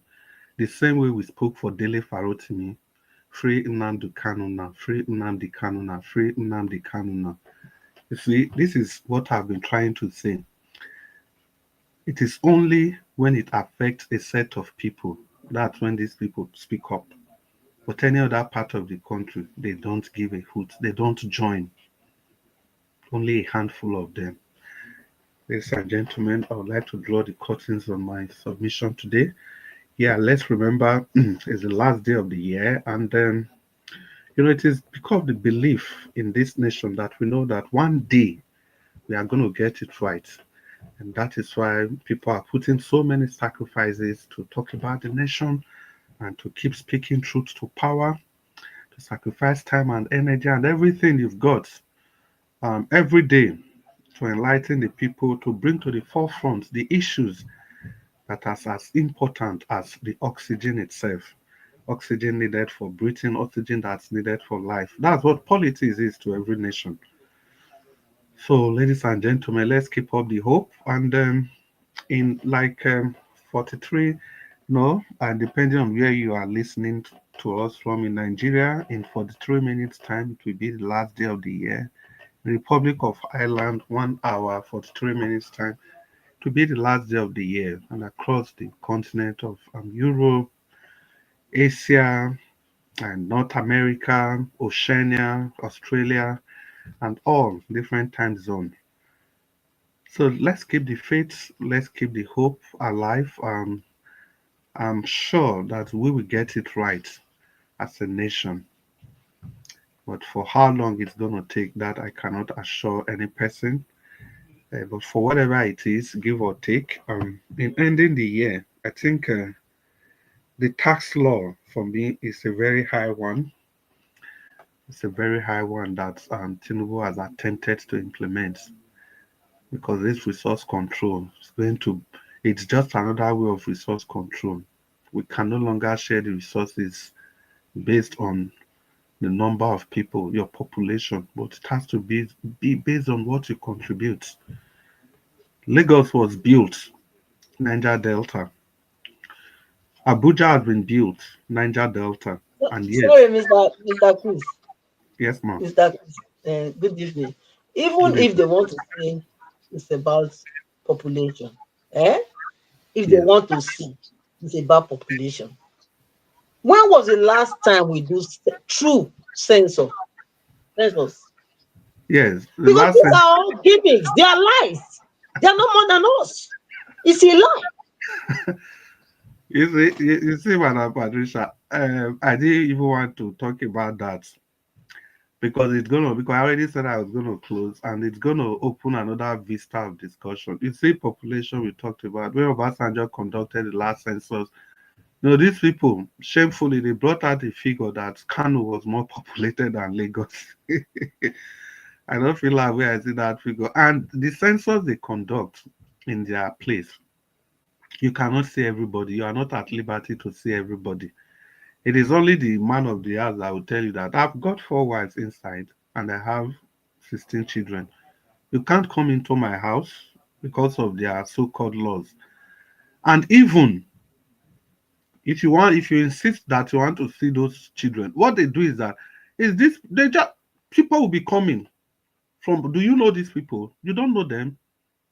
The people you've registered in this place, they will go to the next house. You go and register them. You go to the next house. You go and there was this man. What's the name of this man? I forgot his name. He's from the southeast. The man said he was a director in the National Population Commission. Any person can Google that and see. He said that the figures coming out from our National Population Commission, wherever, is fake. That it's fake completely. And what happened to that man? He was retired. He was asked to resign, to leave that office immediately. It's there. I didn't make up that news.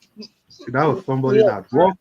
that worked in that office that tried to challenge the figure. They asked him to resign. And sadly, it happened, I think it was in Jonathan's time, if I remember. I think it was in Jonathan's time. So, that's what we see, Madam Patricia, that population, they use it to turn everything around. Na And that fraud. was that. This same Tinubu, if you don't know, after that census, Tinubu rejected the vote. The numbers, this same Tinubu conducted a new census for Lagos State and brought out a figure of, I think it was 15 million. And guess what? Now that figure now they used it today for Lagos. Okay. When But Tinubu, do you know? I think they're supposed to do census before Buhari handover. yeah, Okay. Why did they stop it? Because they know that their ears go open. I made them stop it. They know. if they try it, I don't think election. So they gave Tinubu. Wait, how many they give Lagos? Whether 9 million or 8 million. Tinubu say lie, challenged the federal government head on, conducted his own census, and he came up with a figure of over 50 million there about. See today, why are they not using that figure, the one they cooked up, the one the national government conducted? Why are they not using that for Lagos? Now the one where Tinubu can use, they challenge them, now then they use. What I see for the whole matter, my brother Chris, is that because we think say that they carry cat to every corner, they do like say that they pray. We think say that be honest people. They are look. Majority they are not practicing what they are demonstrating. God bless you, man. Because Madam Patricia, allow me, man. How can somebody you had braces on your neck? What does that mean? They had accidents, right? Working on coaches. Now you let the, don't forget also that these people were the ones Tinubu used for their fake bishop. And once they were done with the bishop, they carried their kettle and went to pray. Don't forget that one too did it. They can deceive all of us. We think say because we're not that dull. We can be very, very, cookie too. But we thought maybe they were honest people. That's why they fooled all of us like the way they have fooled us. But no more. No more. It's not going to happen again. No. And my generation, I taste them. Yeah, well, let's hope that Tinubu will not be that too greedy, because anyhow you look at it, the point I'm making, I'm not making a case for Tinubu, I'm making a case for the policy that he's implementing. Tinubu undoubtedly is still working with the North. And guys, listen. If not for this same Tinubu, they were going for Ahmed Lawal, a Fulani man just finished 8 years. You have another Fulani man in the person of Atiku. Then APC, they were giving the ticket to the Senate President Ahmed Lawal. Now Tinubu invoked the spirit of Emilokon. Now Tinubu tell them, say, if we not try am, this whole nation will go collapse everything. And they had to quickly, in the last minute, withdraw that ticket. How is that even possible? A nation of 200 and something million people? Fulani man finish. I think they PDP, they wait. APC present another Fulani man. So anyhow, now do am. Now them for still take power. Now, the reason I had to, if we talk about the North, the reason I have to keep calling Fulanis every time is that if you look at the political scenario in this country, even the North that you think you cannot work with, technically we can. It is this set of people that's causing the whole problem. Look at this. The other one, Mr. Nigeria was played the other day, the NHS man, the same set of people. This one, the same people. If you look Bala Mohammed, look at all of them opposing everything Tinubu is doing. It's not just the entire North, it's this same set of people. NNPC, where they create. Now, Tinubu wants to, well, allegedly, he's proposing somebody from Kwara State. He's even somebody from Kwara State that even has a linking with the Fulani people. But these guys are saying that as long as he's from Kwara, he's not even part of the North, that they want somebody from the North to continue there. Considering the fact that now Fulani man just did the 9-1 committee has been there since how many years? Since the time of Buhari. Mr. Chris. Now, yes. I think some of the northern people, they also want to be liberated because they know what is going on. They want to be liberated. Okay, for example, I take Nasarawa State, for example. Take Plateau, for example. They want to be liberated from this evil Fulani. Yeah, of course, there's a new voice, the middle belt voice, that they are. I think once in a while you see them on national newspaper, you just see something about them. But the point is that if they want power, if it is time for election, from Kogi up, they call it North. If it is time for appointment, it is that subset, the Fulanis. Go, because if we say this is, oh no, Fulani, no, you are being tried by them. Ask Google, tell Google, make Google tell you the people that have been president of Nigeria since the beginning. This note, now you say not. That note, how many people, how many Hausas, how many Nupes, how many Gbagis have been presidents? Apart from the Fulanis. That note where we just they talk so. He said the note, they have ruled Nigeria for 40-something years. No, the Fulanis have ruled you for 40-something years. It's just Babangida that is misbet, Niger State, Nupe, and from Southwest, Yoruba and Nupe blood that IBB had. And maybe one or two. Gowon, of course. Gowon is from Plateau. In the vast majority of the Abacha and Kanuri, the rest of them are so we say. So before I forgot that part I was talking about, now that census with Tinubu forced the government. It's not the same Tinubu that created local government by himself. Now be the problem where and Obasanjo gets. Obasanjo stopped the local government allocation. And next week now, or next 2 weeks, that same 35 local governments where Tinubu creates, where Obasanjo tries to stop them, those local governments, they are still functioning. Till today, they will be holding election. They had to change their name from local government to Local Council Development Authority, LCDA. Yes, I got that acronym right. So as they are conducting election for the 20 local government plus 35, because you can't have a Kano with 44 local government and Lagos just 20 local. Does that make sense to any person with the same population? Now, lastly, people, you see this population, my position, I need to say I don't want to go there just now. Now you bring them up. If we keep talking about this population in the north, una no go fear us on ourselves. Go and look at the number of beavers. They say, for example, Niger State now, how many million they say they be registered voters? Now 9 million and be now how many million? Compared to anywhere in the southeast, maybe 2 or 3 states in the southeast put together. Go and look.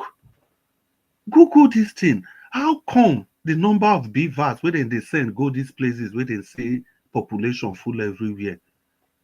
Why they match up with that population? For example, Edo State, they say how many people register? 2 million. You send 2,000 beavers. Niger State, you say how many people did there with one vote? 6 million. Then you go send 1,500 beavers. Does that add up in any way? Does it add up? See, the next thing we dating over agenda now to conduct census. Hey, I dey laugh. I hope say Tinubu in the 45 himself. I hope say these people go allow and conduct the census. Because these people, like I said, if you see when these people are complaining, if they not agree, Oga Chris, if they not agree, everybody go waka. Because me, I no go fit dey for country, when you be say you fit enter my house, count my own. Me, I no fit enter your own, count your own. It's not possible. Yeah, well, now make me say I like one thing with Tinubu talk. No matter how you look at, if a sitting president can open his mouth to say, for this tax bill, I'm ready to break head, that says it all. So what it means is that if you see a policy that's going to work, as a president, you should be ready, irrespective of how it's going to affect your second term because that was where Jonathan got it all wrong. I was thinking that maybe if he come his second term before he could do all those strong policies, at the end of the day, now in the country they use, give example. Not be the same thing the North tell Tinubu say, look, I mean, Tinubu even replied them. Now the North start time, they say they go remove Tinubu as they do Jonathan. Now he tell them, look, I be like Jonathan for now. Do I look like Jonathan in your eyes?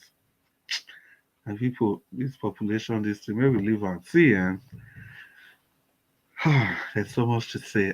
Once again, ladies and gentlemen, boys and girls, if boys and girls are still awake, Nigeria is like a drama scene, but then we are all dramatists persona in this drama scene. So it depends on the role that we've been given to play. And sadly, this role is not given to us by any person. It is the roles that we have assumed by ourselves to play. Some people have assumed to play the roles of spoilers. Some have assumed to play the roles of restorer of the nation, like our CEO, Nigeria Watch. Some people have assumed to play the role of the people on the battlefield. Those are the people you have in the political atmosphere. And some people have assumed the roles of lookers, hangers on. These are people that just wait and be looking. If this one talk, go this side and go laugh. If this one talk, go this side and go laugh. You can never know where they stand on every issue. But whatever it is, we are all dramatists persona. And like I said, we've come to the end of the broadcast today. And I don't know, because I've spoken for a very long time, if any person has anything to say, just take 10 seconds. It will be fair to allow you to say whatever you want to say, 10 seconds, so that we can quickly call it a day. Give us our mandate. Do you have anything to say? Well, all I can say is to this platform, honestly, I thank God for the grace bestowed on this platform and then the consistency. Hopefully, Nigerians will pay back to this platform. If somebody can do it, that would be appreciated. Can pay back this platform for all that he has done for 365 days.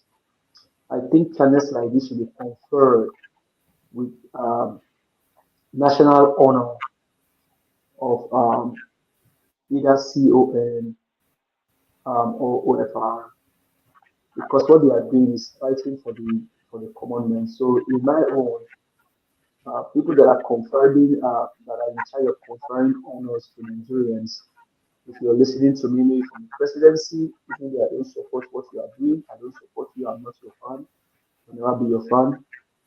If you guys still have some good elements in you, look for a man called Elvis Onyediji and confer on him a national honor. Now I'm going to Edo State, Monday of February. Your Excellency, the SAONI agenda is working. It has worked for you. Let's see how it goes. But one thing I go beg you to say, if you won't confer local honor or state honor on anybody in Edo State, The number one on the list is no other person than Elvis Onyedidi. In fact, even if they are conferring honor from the palace, Oba Tokoye, he said, Yeah. Mr. Elvis Onyedidi should be given an award if there is any from the palace. I humbly request this.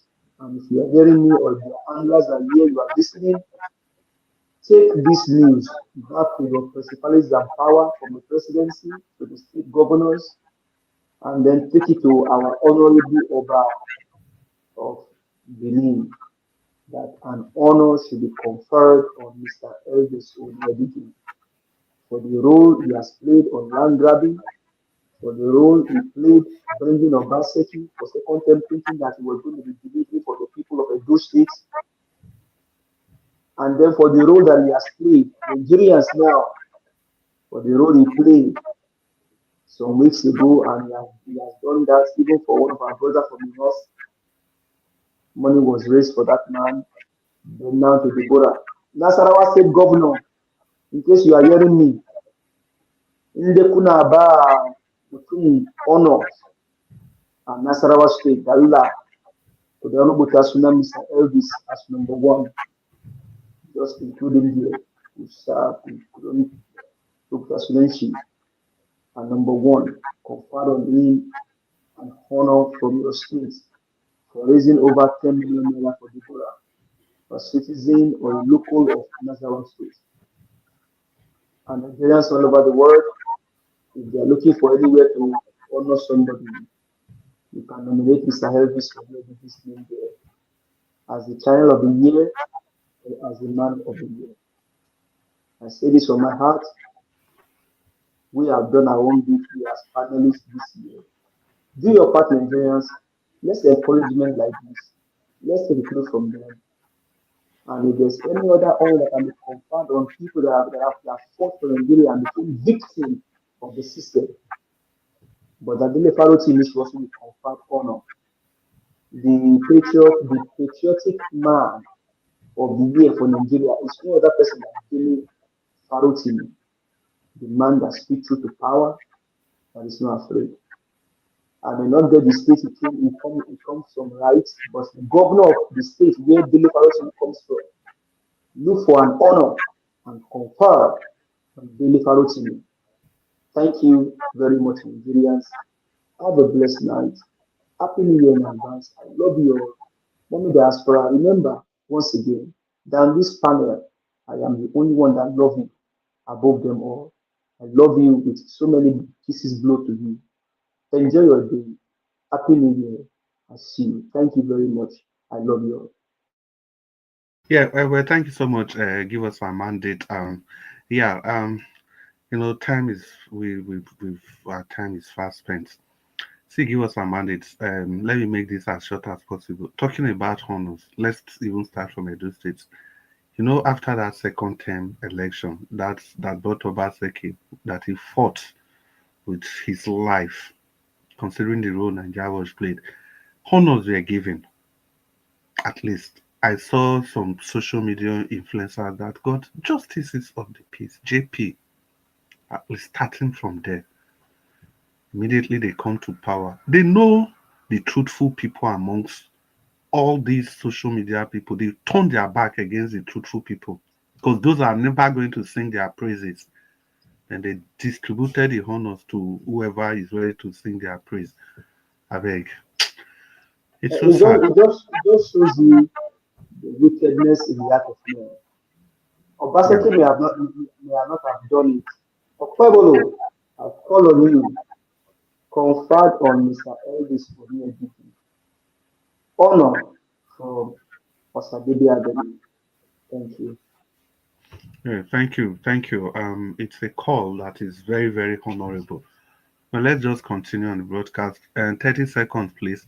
Madam Patricia, if you are there. And earlier on, I think I left my microphone open and it was kind of disturbing Madam Rita. Madam Rita, sorry, I saw your message 3 minutes later. Madam Patricia, if you are there, 10 seconds so that we can run home. Madam Patricia, it seems okay, yeah.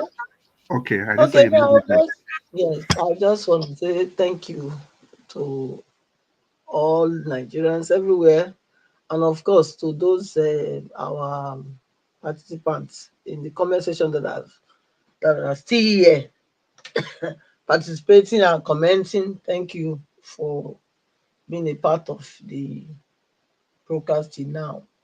And of course, Mommy Diaspora, thank you again. Mr. Elvis, thank you. And the panelists, every one of us. Yes, kudos to all of us here. Thank you. We'll see you guys tomorrow again. Good night. Thank you. Yeah, thank you very much, Mama Patricia. Thank you for the greetings to everybody. That will reduce the work I'm going to do later. And Mama Hecho, if you are still there, you want to talk to us, Mama Hecho? Well, I just want to say thank you to everybody for your support from beginning of the year to today. And we want to thank God for our life, for being part of the last Monday of the year. While we try to prepare for the new year, let's have a mindset that the journey just began. So as we enter 2022, let's begin to speak in one voice and take action to rescue ourselves from the hands of our oppressors. So thank you and God bless us. Yeah, thank you, Mama Hecho. Don't rest on your oars, she says. Thank you so much. God bless you too. And Madam Rita, you want to talk to us? Open your microphone, 10 seconds. Yes, thank you very much, Mr. Chris. Thank you so The reason much. why I say you should mute yourself is because your voice echoes. You know the rules. When one person is talking, everybody should mute. I don't think it's necessarily me, but people who are also listening, you know. Anyway, I want to thank Mr. Elvis for giving me that opportunity and giving all of us this opportunity. Mr. Elvis, I appreciate you. And I wish everybody here a happy new year, happy 2025. There's something that kind of caught my eye, and it was a comment from somebody in the comment section. I think it's Arinze Chukuma. He said something that I'm just going to read one part. He said, the Hausa and the Yoruba people are the same people working together. If you call the North out, also call the Southwest out. And I totally agree with that. Because if we look at what's been happening in Nigeria from even 1960 to date, or from 1999 to date, every time somebody from the South, you know, when I mean the South, I include the South as well. Maybe wants to get to the center, that's Abuja. For some reason, somehow, the people from the Southwest always collude with the people from the North, and it's all about their interests, and that kind of marginalizes the entire South. When Jonathan became, president, we saw the role of some people from the Southwest. You saw how most of them came out with the first subsidy thing. They were all from the Southwest, colluding with the North. So we cannot, expunge that part, and we should also call it out. Well, I've always had that ideology that the issue that we have in the South is the Southwest. And this is truth. It is the truth. The Southwest, the Northern people, they know the game. They know the people they can cajole easily because they know that the people from the Southwest desire and crave power. So anytime when it comes to being the president, they always want to make a deal with the Southwest because they already know what they crave for. They are very, very predictable, and it works for them every single time. Yes, the same thing that happened, in this presidential election, 2023 presidential election. Well, we all saw how everything played out. We all saw it. The North eventually colluded with the Southwest, and they agreed to put the man at body loan. Even with the agreement, we all know Peter Obi won the election. Even the same Abuja, Peter Obi won the election. So somehow there's always some sort of collaboration. We should call the Southwest out. Yes. We should call. I don't want to use certain words, and maybe some people from the Southwest you think, oh, anyway, I really don't care what you think, but I'm just trying to say it out that we should also call out the Southwest because every time they are the one that's always breaking the egg. Anytime the South wants to rise up and take their right, they've always been the Judas at every point in time. Thank you very much, Mr. Elvis and Mommy Diaspora. I'm still the only one that loves you, and God bless everybody. Good night. Yeah, thank you, Madam Rita. Can I say something, please? Uh, I beg, please, Can I what is just that?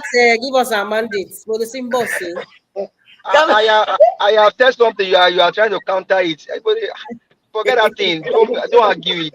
can I say only one thing? yes, Madam Rita, quickly. Please, Mother Rita, what about if we can now, if I cannot say that, yes, even if maybe probably this was the norm before, but Tinubu has break out of it, in a way. Because if you look at Madam Tinubu Patricia, now, let us wake up and smell the coffee. Whatever But the we man cannot. from Babylon, Yeah. whatever the man from Babylon is doing is for his own interest and his own Thank you very. empire. Thank you very Period. much. let's say that because at least it's different in a way. It's different, you know. We haven't seen It's the different end because product of this experiment. The end yes, product will show their true colors and their collaboration. That's all I need to say No, about that man. Ohando and Ajib will give you what the end color will be. Let's be watching the game how it will end. Yeah, And I wanted to even say something. Bayo Anonuga was not Bayo Anonuga. What's his name? Dele Alake was placed Minister of Solid Minerals, and then the man from Bodlon now renamed the NDDC Ministry of how did this? There's a word that they use, Ministry of all something to do with all solid minerals. What do you think that happened? And then they now went to sign that agreement in France. So do you really think that a lot of moves? Listen, this man is playing a game of chess. He's trying to give you one little part, one tiny iota to tell you that, oh, he cares about the economy. He cares about the entire country. He cares about, what is going on in the South. He cares. Just an iota. But the larger part of the picture is for his own personal agreement, his own personal empire. So that's why I'm not cajoled by all these tax, whatever he's doing, or if he wants to do a census in the future. It's got nothing to do with you and I. It's everything that has to do with the man from Bodilon, and just the man from Bodilon. That's the truth of the matter. That's the truth of the matter.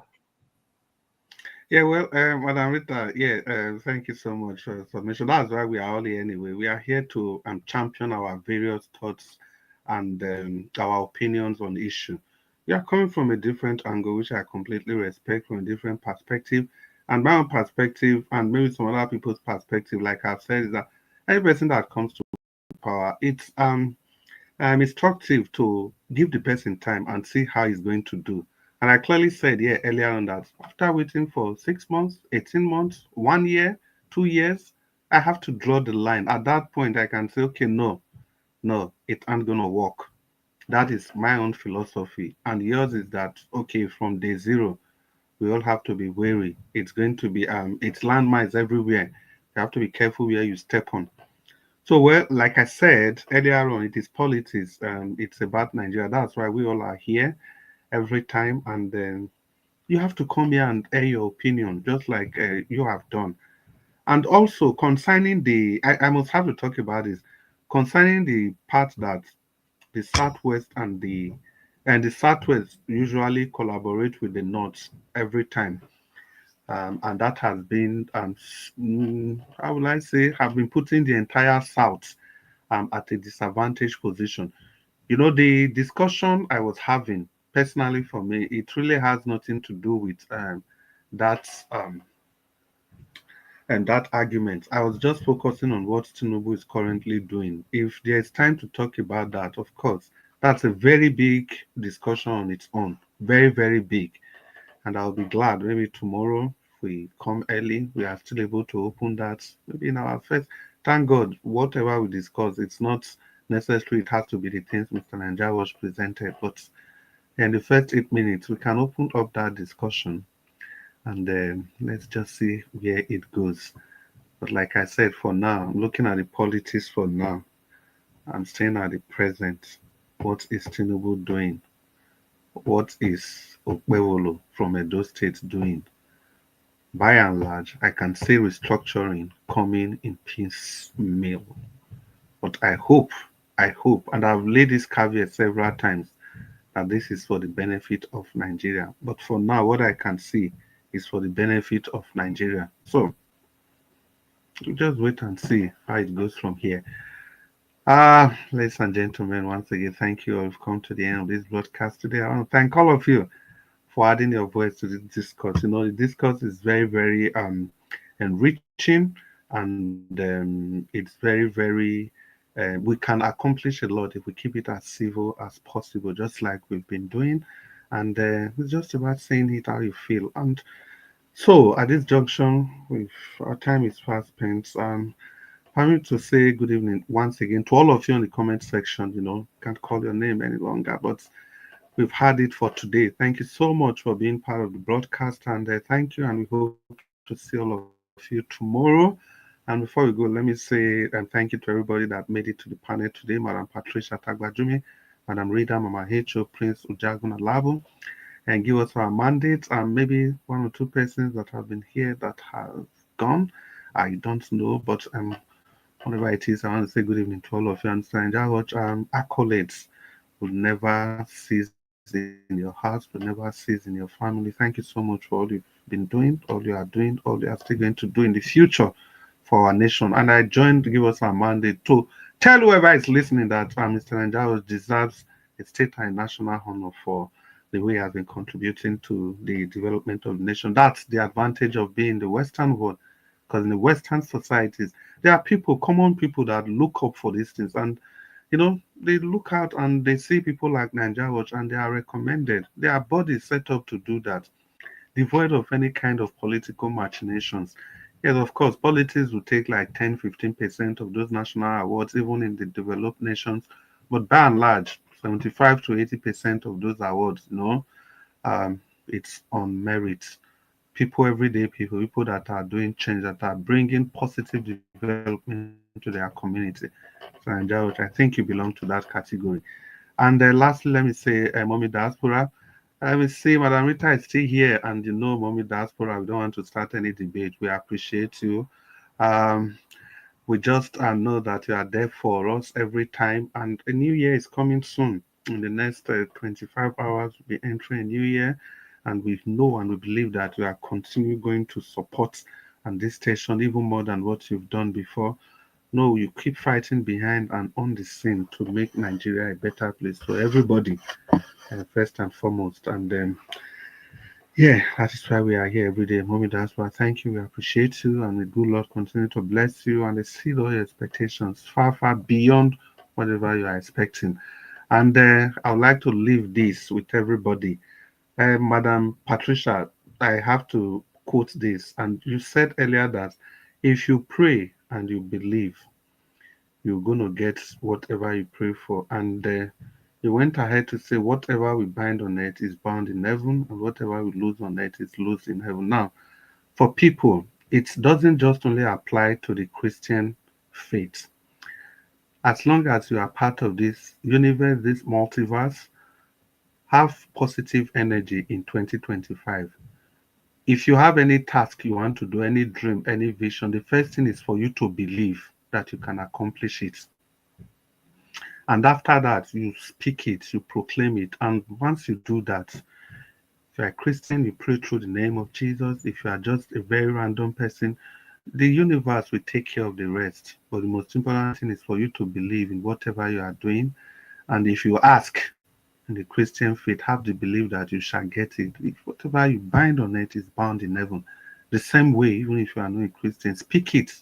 Whatever you speak with your mouth, eventually the universe will give it to you. At this junction, I want to call on Mr. Njawo to come and bring the broadcast to an end. If he's still there, but if he's not there, we've spent a lot of time. It could have been gone like almost 1 hour, 43 minutes ago. But whatever it is, ladies and gentlemen, thank you so much for being part of this broadcast. It appears Mr. Njawo is not immediately available. And let me join, give us our mandate to say, enjoy your evening. Enjoy your evening, everybody. Good night, and thank you all. Bye.